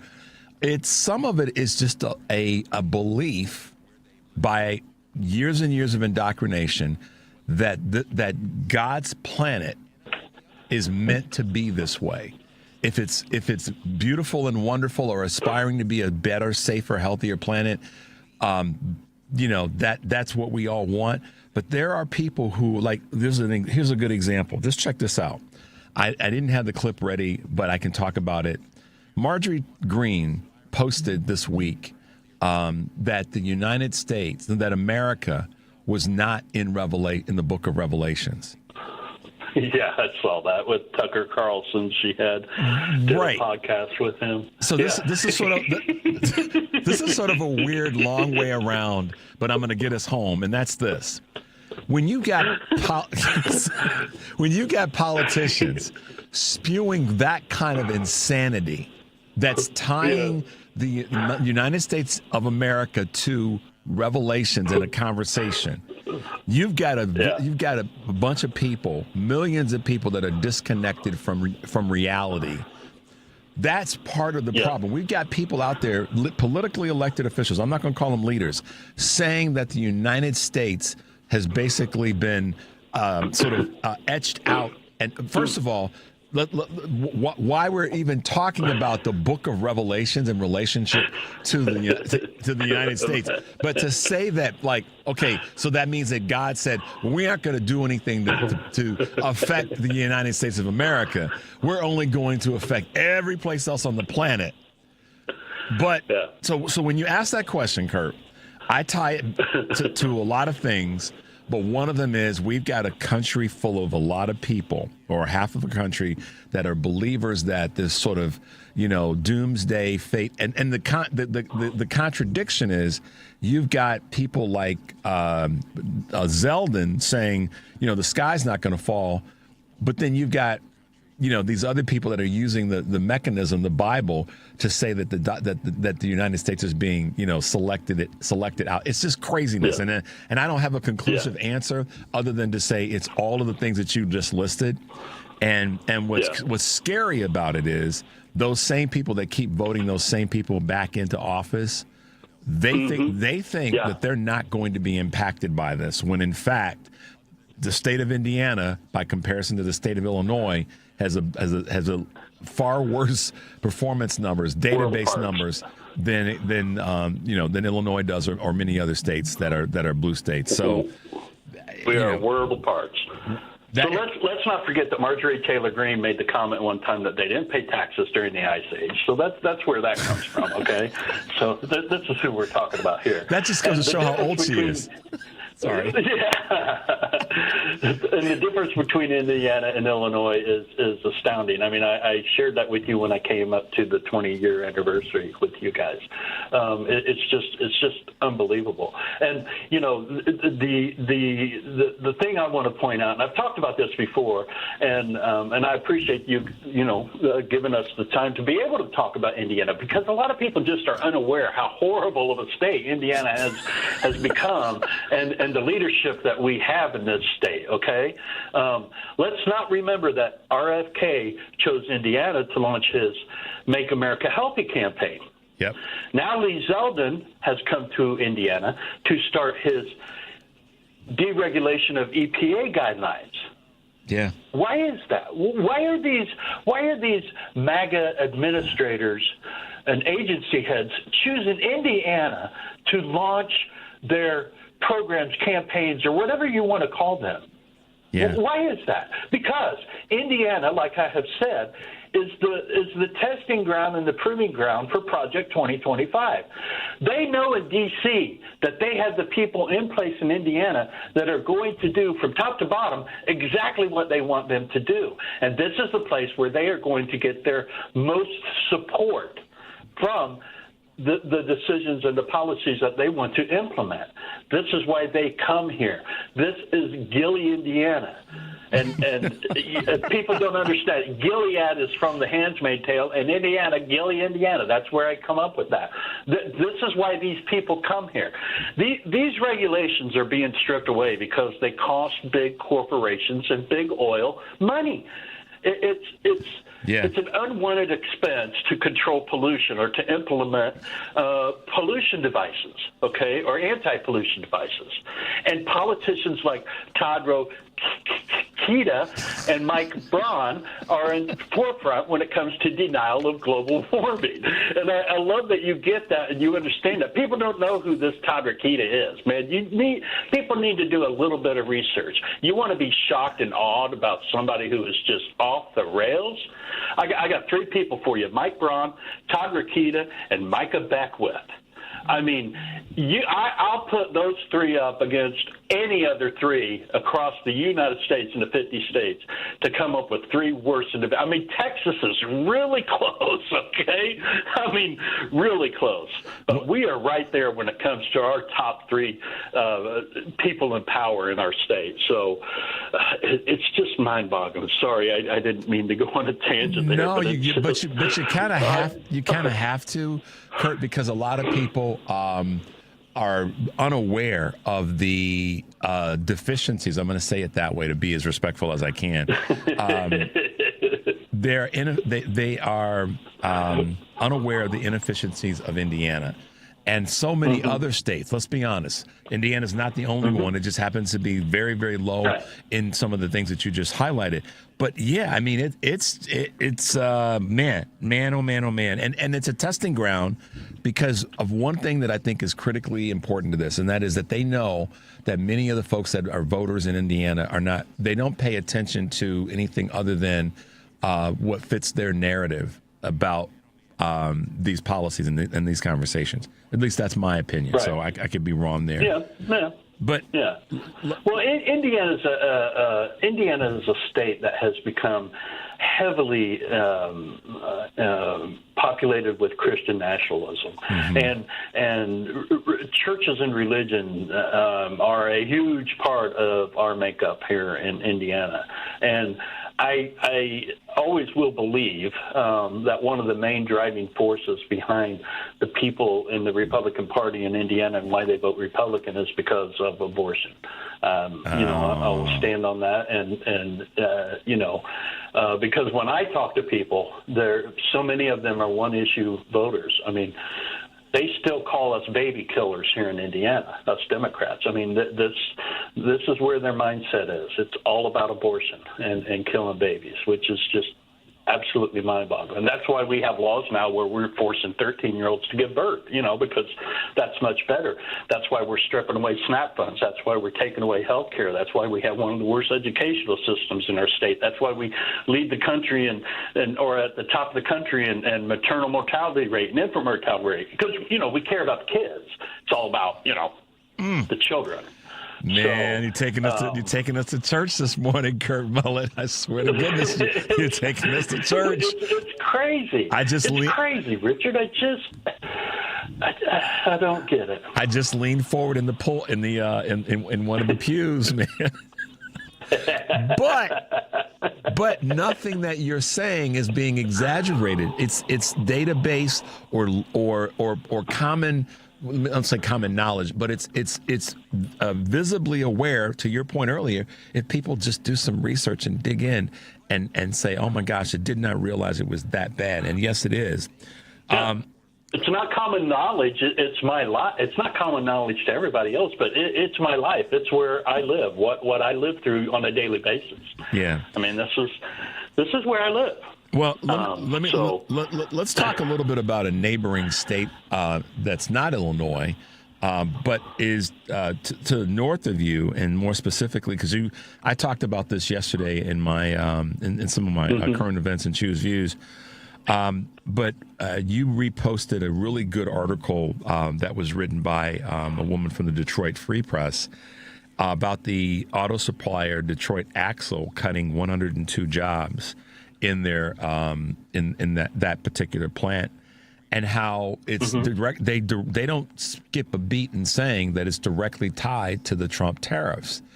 And this is where I've said so many times, and I know that you've had so many postings around this, that the tariffs are going to not only, people just look at this as sort of a national thing. No, this is a local community, right in Detroit metropolitan area, Ferndale, to be exact, that 102 people are going to lose their means of employment, and it's already having a trickle down domino effect, negative domino effect, on a ripple effect is maybe the better word, on the community that's immediate and then the surrounding peripheral communities. You heard me talk about this yesterday. Let's talk about that a little bit, and how that is why the tariff situation is so harmful, is because of this the local impact it's going to have negatively, not just the national impact. Yeah, so I've told you about how Instagram is shadow banning a lot of content creators. I spoke with Cliff Cash on the phone the other day, or exchanged text, and it's happening to him. It's happening to a lot of us. So I've moved over to Facebook, and I've been concentrating on my Facebook page a lot more recently, and I've been able to grow it pretty substantially here in just the last couple weeks. And so what I have found out, though, is that Facebook is a completely different world than what Instagram is, and I'm just shocked at the lack of information, and I mean, I thought it was bad on Instagram. It's horrible on Facebook. The MAGA people on Facebook have no clue as what is going on in the world. They simply just do not. They think that this, I've shared a couple posts about this, the one that you just referred to, and then another one about the loss of sales that GM has encountered and what have you. And the comments that come from these posts are just, I don't know how else to say it but mind-boggling. I know I use that word a lot, but it truly is. But people just don't understand. Tariffs, if they are used properly, can absolutely invigorate American production. If they're targeted tariffs, okay, let's say that we want more tennis shoes produced in the United States, okay? We use tariffs as targeting manufacturers who make tennis shoes overseas to stimulate that market. Right. That's how tariffs work. That's right. Okay, and I know that's a simple man's approach to it, or explanation. You can't make tariffs work, and tariffs don't work. If you just blanket everything, if you put a 50% tariff on everything from jelly beans to aluminum, it doesn't work that way. It causes inflation, and it will crash your economy. It's been proven 3 times in our history. I think in 1837, 1898, and in the Great Depression. Massive tariffs don't work, and these people don't understand it. I had a conversation with a guy yesterday. He doesn't understand the basics of tariffs. He doesn't understand that we are the ones that pay for them. They're not a tax. We don't pay for the tariffs. And I was like, wow. I had to get up and walk outside and jeez. That's the part right there. And I think that on a broader sense, there's so many people that and let me be even more specific on a broader sense, is that of those 78 million people that voted for this administration, and I say that in terms of the House and the Senate, they voted for all of this carnage. That, not understanding that, but hearing Trump's simplification of we're going to use tariffs to change our economy and we're going to have all this money coming in, all they heard was that part. They didn't understand the pain that was going to come from that, and partly because they didn't want to understand it. They didn't care enough about it, and to do the research or to do the searching and the reviews to get a better understanding. They weren't willing to do it. They just wanted to hear that this guy is going to save us from the brown people, save us from the LGBTQ community, and it's not a woman of color that's going to be our national leader. That's all they heard. I mean, it really is. And there's conversations that are bearing this out more and more. Man, time goes fast as always with the two of us, and we know that, and that's why we have to stay on point and be end our segment. But let folks. Well, to add what you just said, the reason that it's all because of that is why we've talked about this before: white nationalism. Yeah. It's all about racism. Yeah, and more. He enables these people to live their lives the way they believe it should be lived, with their hate and their racism. That's what it's all about. So, Yeah, it's true. Anyway. Kurt Mullett. So, hey, one thing I wanted to do real quick, Cliff Cash and I exchanged some texts, and I believe on September 2nd he's going to be in Chicago he is. For a Fox News takedown protest. So the word needs to get out, and Chicagoans and he and I have talked about that off air that we're going to make sure to get together. We may have him in studio while he's here, and I'm going to try to make a point of being at one of his shows at Second City. So we definitely been talking about it, and I'm excited. I'm going to try to do that too. He's going to be in Fort Wayne, so I'm going to try to hook up with him there too. That would be great. It's going to be great for us to be able to meet face to face and try to survive a couple hours with Cliff. I know. Get ready. Good to have you with us, man. Cliff and Kurt and Richard. My goodness, y'all. Whew. Better brace yourselves. Hey, man, glad you're with us today, as always. And it makes Wednesday such a great day because I know we're going to be able to chop it up. So I appreciate you being with us this morning. Hey, folks, check out Kurt Mullett, Hoosier Blue 63. His work is phenomenal, and you got to follow him. You got to, just see what he's putting out there because it's really great, informative information. So thank you for being with us today, man. I always appreciate it. Uh-oh, did we lose Kurt? Oh, no. All right, man, we're going to let you. I'm here. Okay, we're going to let you go. Sorry about that. We had a little bit of a glitch there. Be safe. No, have a great day. Thank you. All right, talk to you soon. Bye now. All right, buddy. Bye. Bye-bye. Kurt and Cliff and Richard. How about that? That could be quite an interesting trio, I guess is the right word. Kurt Mullett, Hoosier Blue 63. We're going to take a quick break, guys. The number is 773-763-9278. This is Choose Views on the Credo mobile phone and text line, and we'll be right back.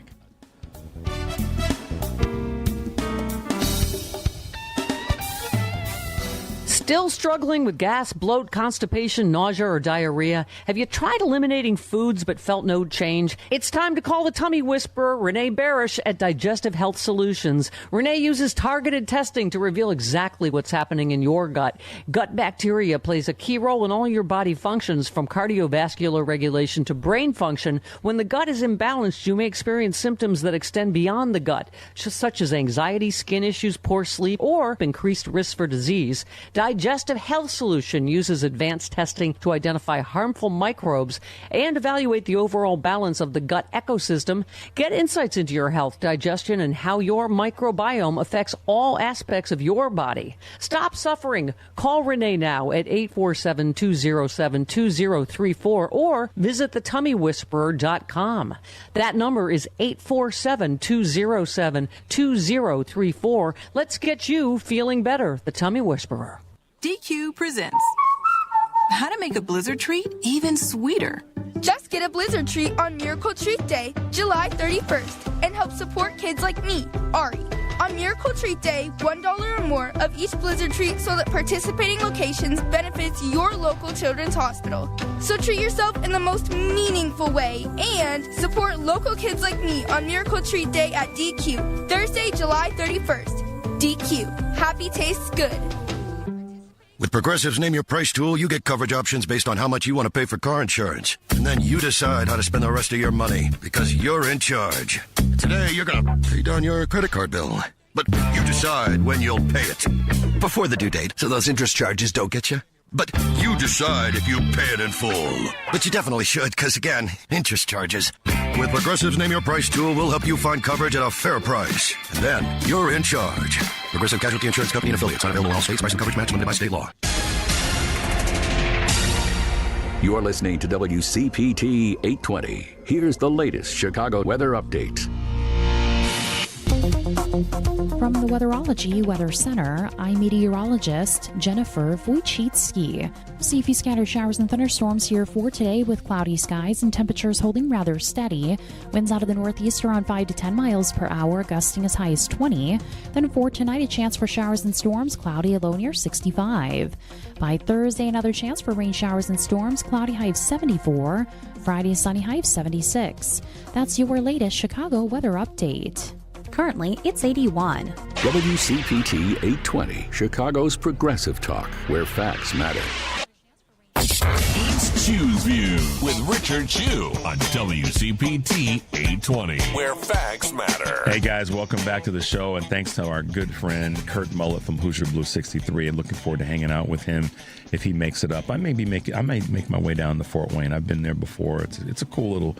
It's an interesting city in northeastern Indiana, and much more progressive than people might believe. It's one of those bluish areas, or maybe more purple might be a better description. But Cliff Cass is going to be here in Chicago and working on trying to have him in studio. He's going to be busy that time when he's here, but we'll see what we can put together. Earlier this year, we had this gentleman on with us, and I love it when we're blessed to have the people from the senior fellows from the Center for American Progress Action Fund and that whole team, just a bunch of smart people that know what they're talking about and always have perspective that we should be paying attention to. Michael Suzanne is with us this morning from the Center for American Progress Action Fund. Good morning, Mike, and welcome back to Chew's Views. Good morning. Good to be with you again, and hopefully I'll live up to the high expectations you just set. Hey, man, you're already living up to them. You don't have to change anything. You were already putting it down, and I got to give you your props there because. And let me just say this to everybody that's listening and following: you need to get with what not only what Michael's doing, but also the work that they're doing at the Center for American Progress. You don't have to agree with everything that they put together, but it certainly will open up your brain a little bit. And I'll say to the previous guest, our good friend Kurt Mullett was on, I'll say to the folks in the state of Indiana, y'all particularly need to see what the folks at the Center for American Progress Fund are doing, because you might see the world in a slightly different set of eyes if you follow what folks like Michael are doing for the country. So how have you been, man, these last, can you believe it's been 6 months? Good Lord. No, it feels like it's been 6 years with everything going on with the Trump administration going on across our country. So We're just trying to hang in. We're trying to push back and stand up as hard as we can against the Trump administration's authoritarian ways. And so there's no shortage of stuff for us to be working on every day at the Center for American Progress Action Fund. But I know that you and your listeners, you guys feel the same way. There's just a torrent of things happening, and we got to fight for our nation.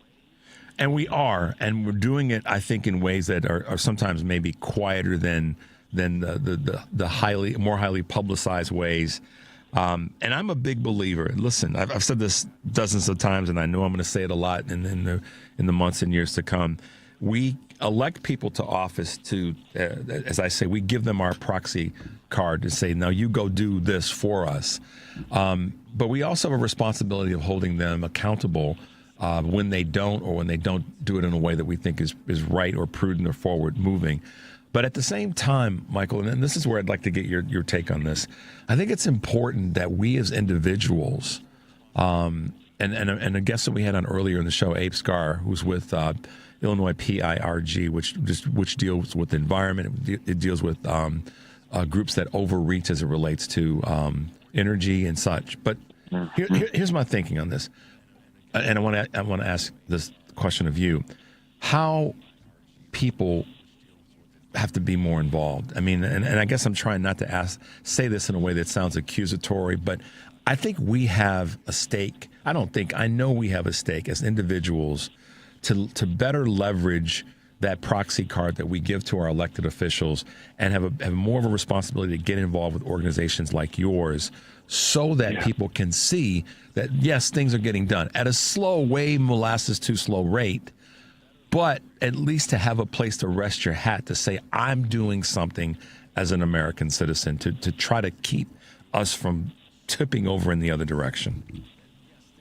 Yes, that is so important, and it's something that I've been focusing on recently. It's really the people in this country still hold the power, and I know it doesn't always feel that way. We know that the system is broken and rigged in a lot of ways, but ultimately the people still have the power. And it's been, a lot of people are saying, well, there's nothing we can really do to hold our elected officials accountable until the next elections next year, November of next year. And I would like to tell everybody listening that is not necessarily correct. There's a lot that people can be doing. And I know that people have been doing a lot. Some people are already tired of doing a lot, but the fight continues. So one thing that I think is really notable is that the power of protest and peaceful non-cooperation is huge. And I've been looking at historical research from a professor named Erica Chenoweth and some of her partners, and she has put forward what's known as the 3.5% rule. And that says, she's looked at over 100 years of protests in other countries, and what she found was that in almost every instance where a mere 3.5% of a nation's population comes out in peaceful protest against the government, it becomes impossible for the government to ignore the people's demands. And so in the U.S., that's only 12 million people. That sounds like a lot, but it's only 3.5% of our population. And the recent No Kings protests many weeks ago, that brought out 5 million people across the U.S. to protest against this Trump administration. So we're almost halfway there. So that's one thing that I've really been focusing on. I released a video last week that is on our American Progress website that really meant to let people know that keep it going. The protests really can make a difference, and based on history around the world and other countries, that's the tipping point at which the government has to listen to the demands of the people. The government of the United States has historically listened to the American people. And what I mean by that is that when there's been an uprising, some things have changed. And in my lifetime, I look at the civil rights movement, which I was, at the feet of my parents and grandparents and aunts and uncles who were actively fighting during the civil rights movement's push in the 60s. And then I watched the pushback toward Vietnam. And there's been so many other times when the citizens of the country have rallied together and made these things happen when you talk about the peaceful protests at 3.5%. And I am of the same agreement. I know that we elect people to go, and I've been using this phrase for a while, we give them our proxy card to go do the work. I also think it's our responsibility to continue to hold them accountable, and that's part of the activity, as well as, and we're both saying the same thing, recognizing that in a time when there are so many things pulling at our democracy, pulling at our ability to remain humane and connected to each other, that it's ever more present, that it's never been more present, I should say, that we remind ourselves of the impact of positive protest and the force that can be put toward our federal government and even our state and local officials. That is exactly right. And, I spent many years working on Capitol Hill, even as a chief of staff. And I know the importance of every elected official and their staff keep very close track and on the pulse of what they're hearing from their constituents. The phone calls that come in, the visits that come in, the different ways to hold people accountable. Now, of course, we know that many members of Congress right now, namely Republicans, are not even holding town halls because they don't necessarily want to deal directly with their constituents. But there are so many ways that don't even take much of people's time to be able to for them to get in touch with their elected representatives or to do even work within their communities to have their voices heard. I mean, there are things that people can do that don't take a lot of time, but right now what's important is the ripple effect. We each have a ripple effect in our communities. If we speak up and speak out, we talk about the values that we hold and we talk about some of the unjust things that we see coming from the Trump administration, just speaking out to some friends or family, using your social media network, talking to some neighbors, even going to your local town council meeting or school board meeting and sharing your views during the time that they set aside for people to get up at the microphone for 30 or 60 seconds. Share your views there with your local representatives. Let them know how you want them to put pressure on the lawmakers at the federal level. So there's lots of ways that we can kind of pool our resources, pool our time, even if it's just 15 minutes in a given week to do something. These are the ways that we've got to stay engaged. Don't feel like the next juncture is only when you can go out to vote in the elections of November of next year. No, there's a lot that we can do in the meantime. And we should be doing it. And that's one of the things that I feel in my heart right now. We have to be talking about this every day. I know it's tiring as hell. Believe me. I know folks are, you said it earlier, that are just worn out from it. So one of the things that I've been suggesting is that, we all have to take that break. We have to listen to our bodies. We have to listen to our physiologies and understand. We have to take a little bit of a break. But one of the things that we all can do, and you guys are doing such a great job of this with the articles and the different things that you guys do and the work that you do in research, is partner with somebody else or some other entity so that when you need to take a break and from doing what Michael just talked about, you can. Meanwhile, things can still be moving forward, because we have to be moving forward right now.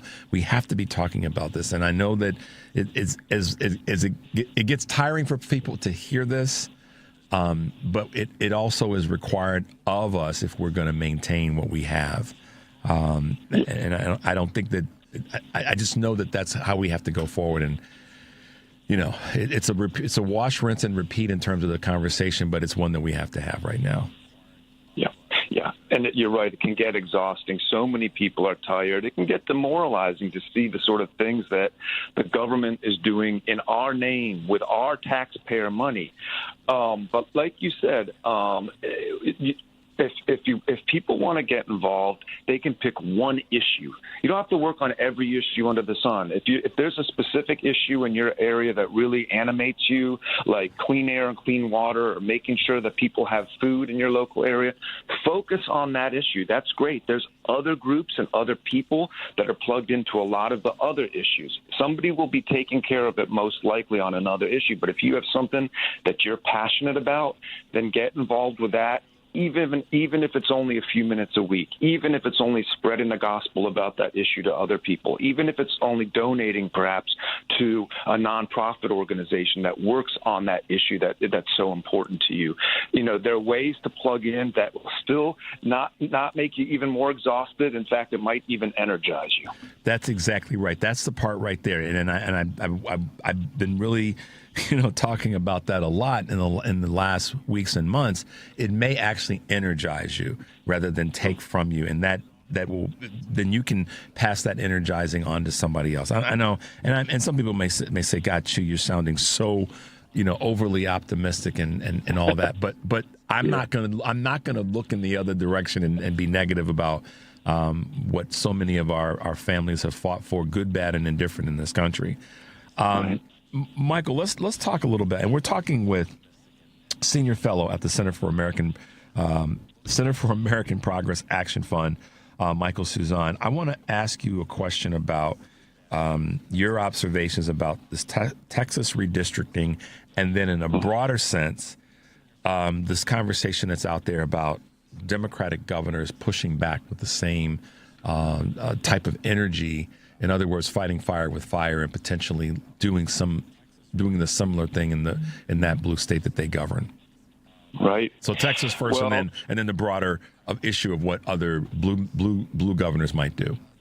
Absolutely. So what happened over the past couple of weeks is that President Trump made a very bold power move, a dangerous power move. And he is all about amassing as much power and holding on to it at any cost. We know that already. And look, a lot of presidents want to keep their power, so that's not too unusual. But what is very unusual is that he ordered the Republican state legislature in Texas to redraw the congressional maps before the next election, before next November's election, to help the Republicans at the federal level hold on to control of the U.S. House. That's important because there's a chance that the U.S. House would flip over to Democratic control, and then there would be an actual check and balance on President Trump. Well, he doesn't want that. So he's pulling out all the stops to keep the U.S. House in Republican control in next year's midterm elections. So he gave a call down to Texas, down to the governor there, talked to the legislators there, and said, "Hey, I want you to redraw your maps, even though it's not even the end of the decade, it's the middle of the decade. It's very unusual to redraw maps in the middle of the decade. I want you to do it anyway, and I want you to find 5 additional seats in your state that will swing to the Republicans and help to hold on to the House." And lo and behold, the legislature in Texas, the Republicans are going forward with that right now. They called a special session on this issue and some other issues, and they are redrawing the maps. They, in fact, released what might be the new maps this morning, and sure enough, they're finding 5 new seats to come up with, a roadmap to potentially hold the U.S. House and really give Trump what he wants. And that's dangerous for democracy. This is not the way that democracy is supposed to work. Voters are supposed to choose their elected representatives and hold them accountable. The elected representatives are not supposed to be choosing who their voters are. So, and thank you for that breakdown. Florida, as I read, DeSantis has already moving in that direction as well, if I understand things correctly. Yeah. So, I criticize Democrats for certain things, and one of the ways in which I do that in a positive way is to say, knock some tables over. Come into this fight ready to knock over some tables. And I think that right now, if we are going to maintain the ability to take back the House of Representatives and hopefully take back the Senate, this is that signal that we've got to be hearing, that those Democratic governors and state legislators have to be hearing right now. And to that end, this is not just a national issue, guys. You got to understand that redistricting affects the state. So the redistricting that's taking place in Texas is removing and eliminating benefits and goods and services from the state of Texas in certain districts. It's not just to keep Trump in office. That's the national plan. But on a state level, everyday folk are going to be without resources because they're going to redirect them to those districts that folks didn't even get to vote in. So that's right. And go ahead. Texas, I'm sorry, Michael. Oh, no, I'm sorry to interrupt. In Texas, the redrawing of districts will likely result in fewer districts where there is a congressman or congresswoman who is a minority. Yeah. And there are fewer districts that will be minority-held districts in violation, perhaps, of the Voting Rights Act. But you're exactly right that Trump is encouraging other red states to do the same thing. So there are several states, including Florida, where they might try to make this power move as well. And then what it is bringing up is this very interesting dynamic, this potential counter punching from Democrats. I mean, a lot of blue states have tried to do the right thing and set up independent redistricting commissions or make sure that map drawing cannot be done in a partisan way. A lot of people are familiar with this term gerrymandering. So a lot of blue states have tried to do away with gerrymandering, but in a way, it's been unilateral disarmament because the red states largely are doing what Texas is doing. So it's interesting to see that there are some blue state governors like Gavin Newsom of California, or New York's Governor Kathy Hochul, and others who are starting to say, you know what? We might have to meet fire with fire. And the leader of the Democrats in the U.S. House, Hakeem Jeffries of New York, he's out there in Texas right now. Then he's going around the country. He's really talking about this issue and coming up with a game plan. So we may actually see Democratic states saying, okay, well, then we're going to have to redraw our maps as well as a counterbalance. Now, do I think any of this is healthy for our democracy? No. This is really a lamentable sort of position, but Trump has triggered it by ordering Texas to find these new seats to help keep him in power. And I think what a lot of Democrats are saying at this point is we are sick and tired of rolling over to this, and we're going to have to fight back on behalf of people and fight fire with fire. Well, and I agree because there's no more room for sort of this pie back, mealy mouth way of fighting this. We can use sports analogies until we're both blue in the face on this. But if one of the teams in your conference goes out and recruits certain players that are bigger, stronger, faster than your team, then you got to go do the same thing, or you're going to be at the bottom of the standings. And no matter what. And I'll use another bad analogy. It's not just that they're recruiting better players. They are rigging the rules in the middle of the game. Yep. They're putting 21 points up on the board and suddenly saying, oh, we're in the fourth quarter, okay. And suddenly, what do you as the other team do? Sure, you want to try to play by the rules. You want to try to, as a coach, you want to try to set a good example for your side. But at some point, you have to question yourself and say, well, if they're rigging the rules, we're automatically going to lose this game and be out of power if we don't somehow fight back. Yep, and that's why I asked this question of a Congresswoman Robin Kelly a couple weeks ago when she was on, and she understands the territory, and she wasn't really down with the idea of Democratic states doing it. But I think at this point that's what's got to happen, and I am fully and full-throated in support of, frankly, any and every governor, certainly any governor that says this is what we're going to do in our state. They can't stop them. I mean, the federal the federal administration can't stop one state from doing it because obviously they're encouraging it in Texas. So I think that right now the Democrats can't look at this and say, well, we don't want this to have backlash. The backlash should come from us as citizens for them not doing it to, quote unquote, protect rights of people in states and certainly the national democracy or the U.S. democracy. So New York, California, Illinois, and I love our governor here. We heard that Wes Moore, governor of Maryland, is looking at it. I think at this point we've got to change the cards of this conversation and not sit back and wait for it to happen and see what then we're going to do. We've got to take it to them and say, okay, you want to play this game? We got some densely populated communities where we can gerrymander. We can redistrict, maybe is a better word to use, but in this case, we can make those changes too, because we got more densely populated communities where we would have an even deeper effect, I think. That's right. That's certainly, I think, the direction the Democrats are headed in. There's no easy answers here. It does go against some of the good government stuff that Democrats have been trying to push over the years to make sure that districts are drawn fairly, to make sure that government is more fairly representing it's the people and being accountable to the people.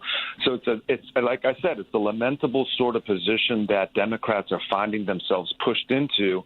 But at some point, when you've got a bully, we kind of all know that the first rule of bullies, if you roll over and you give in to a bully, they're just going to keep bullying, right? Yep. And so I think that's why there is this greater push now from Democratic leaders to say we cannot give in to Donald Trump over and over again, or he and his administration, Republicans writ large, are just going to entrench the power that they have, and then how do you at some point win back the country on behalf of people who really believe in building a stronger democracy? It's sort of like the deniers of climate change are not paying attention to that, and they're denying it, and they're going to wait and see. We can't be the deniers of political change. Right. We have to be at the forefront of this. We have to know this is serious. It's beyond serious. So we can't be the deniers of political change. We have to be the ones that make the change. And on this topic, I could care less about the decorum and the historical and all the other fancy words that are used. And I'm sure you're in a similar position as I could give a darn about that. I want them to come in and knock over some tables and let it be known you're going to fight that way. We are too. And take that. Take that. Michael, my man, it's good to be with you. I made you chuckle there at the end. So. Oh, yeah. We got to sometimes find some humor in the situation. We also got to find moments of joy in our regular lives. This goes back to what you were saying at the beginning. We all have to find our own peace and our own balance. But what I would encourage people to do is, even if it's in small, quiet ways, you don't have to go out to a protest if you don't want to, but in small, quiet ways, make a phone call to an elected representative, call a friend or family member, organize something in your community, go to a local meeting if you want. There are ways to stay involved and hopefully still keep your sanity and hopefully get this country back on the right track. How can folks find you as we wrap up today, Michael? So I am, please feel free to go to AmericanProgress.org and look up my bio page. My last name is spelled Sozan, and you can also follow me on Blue Sky and Twitter, for example. I'm there at Michael Sozan. Beautiful. Michael Sozan, thanks for being with us this morning. Have a great rest of the week, and we'll get you back on sooner than later. Sound good? Great. Yep. Thanks for everything that you do. All right, man. Be well. We'll talk soon. Bye now. Okay. Bye-bye. All right. Thanks to Henry and Matt for keeping us on the rails this morning. Thanks to you guys for listening and participating in our train that we're rolling down the tracks. As always, guys, take a deep breath and make your life count. We will see you tomorrow.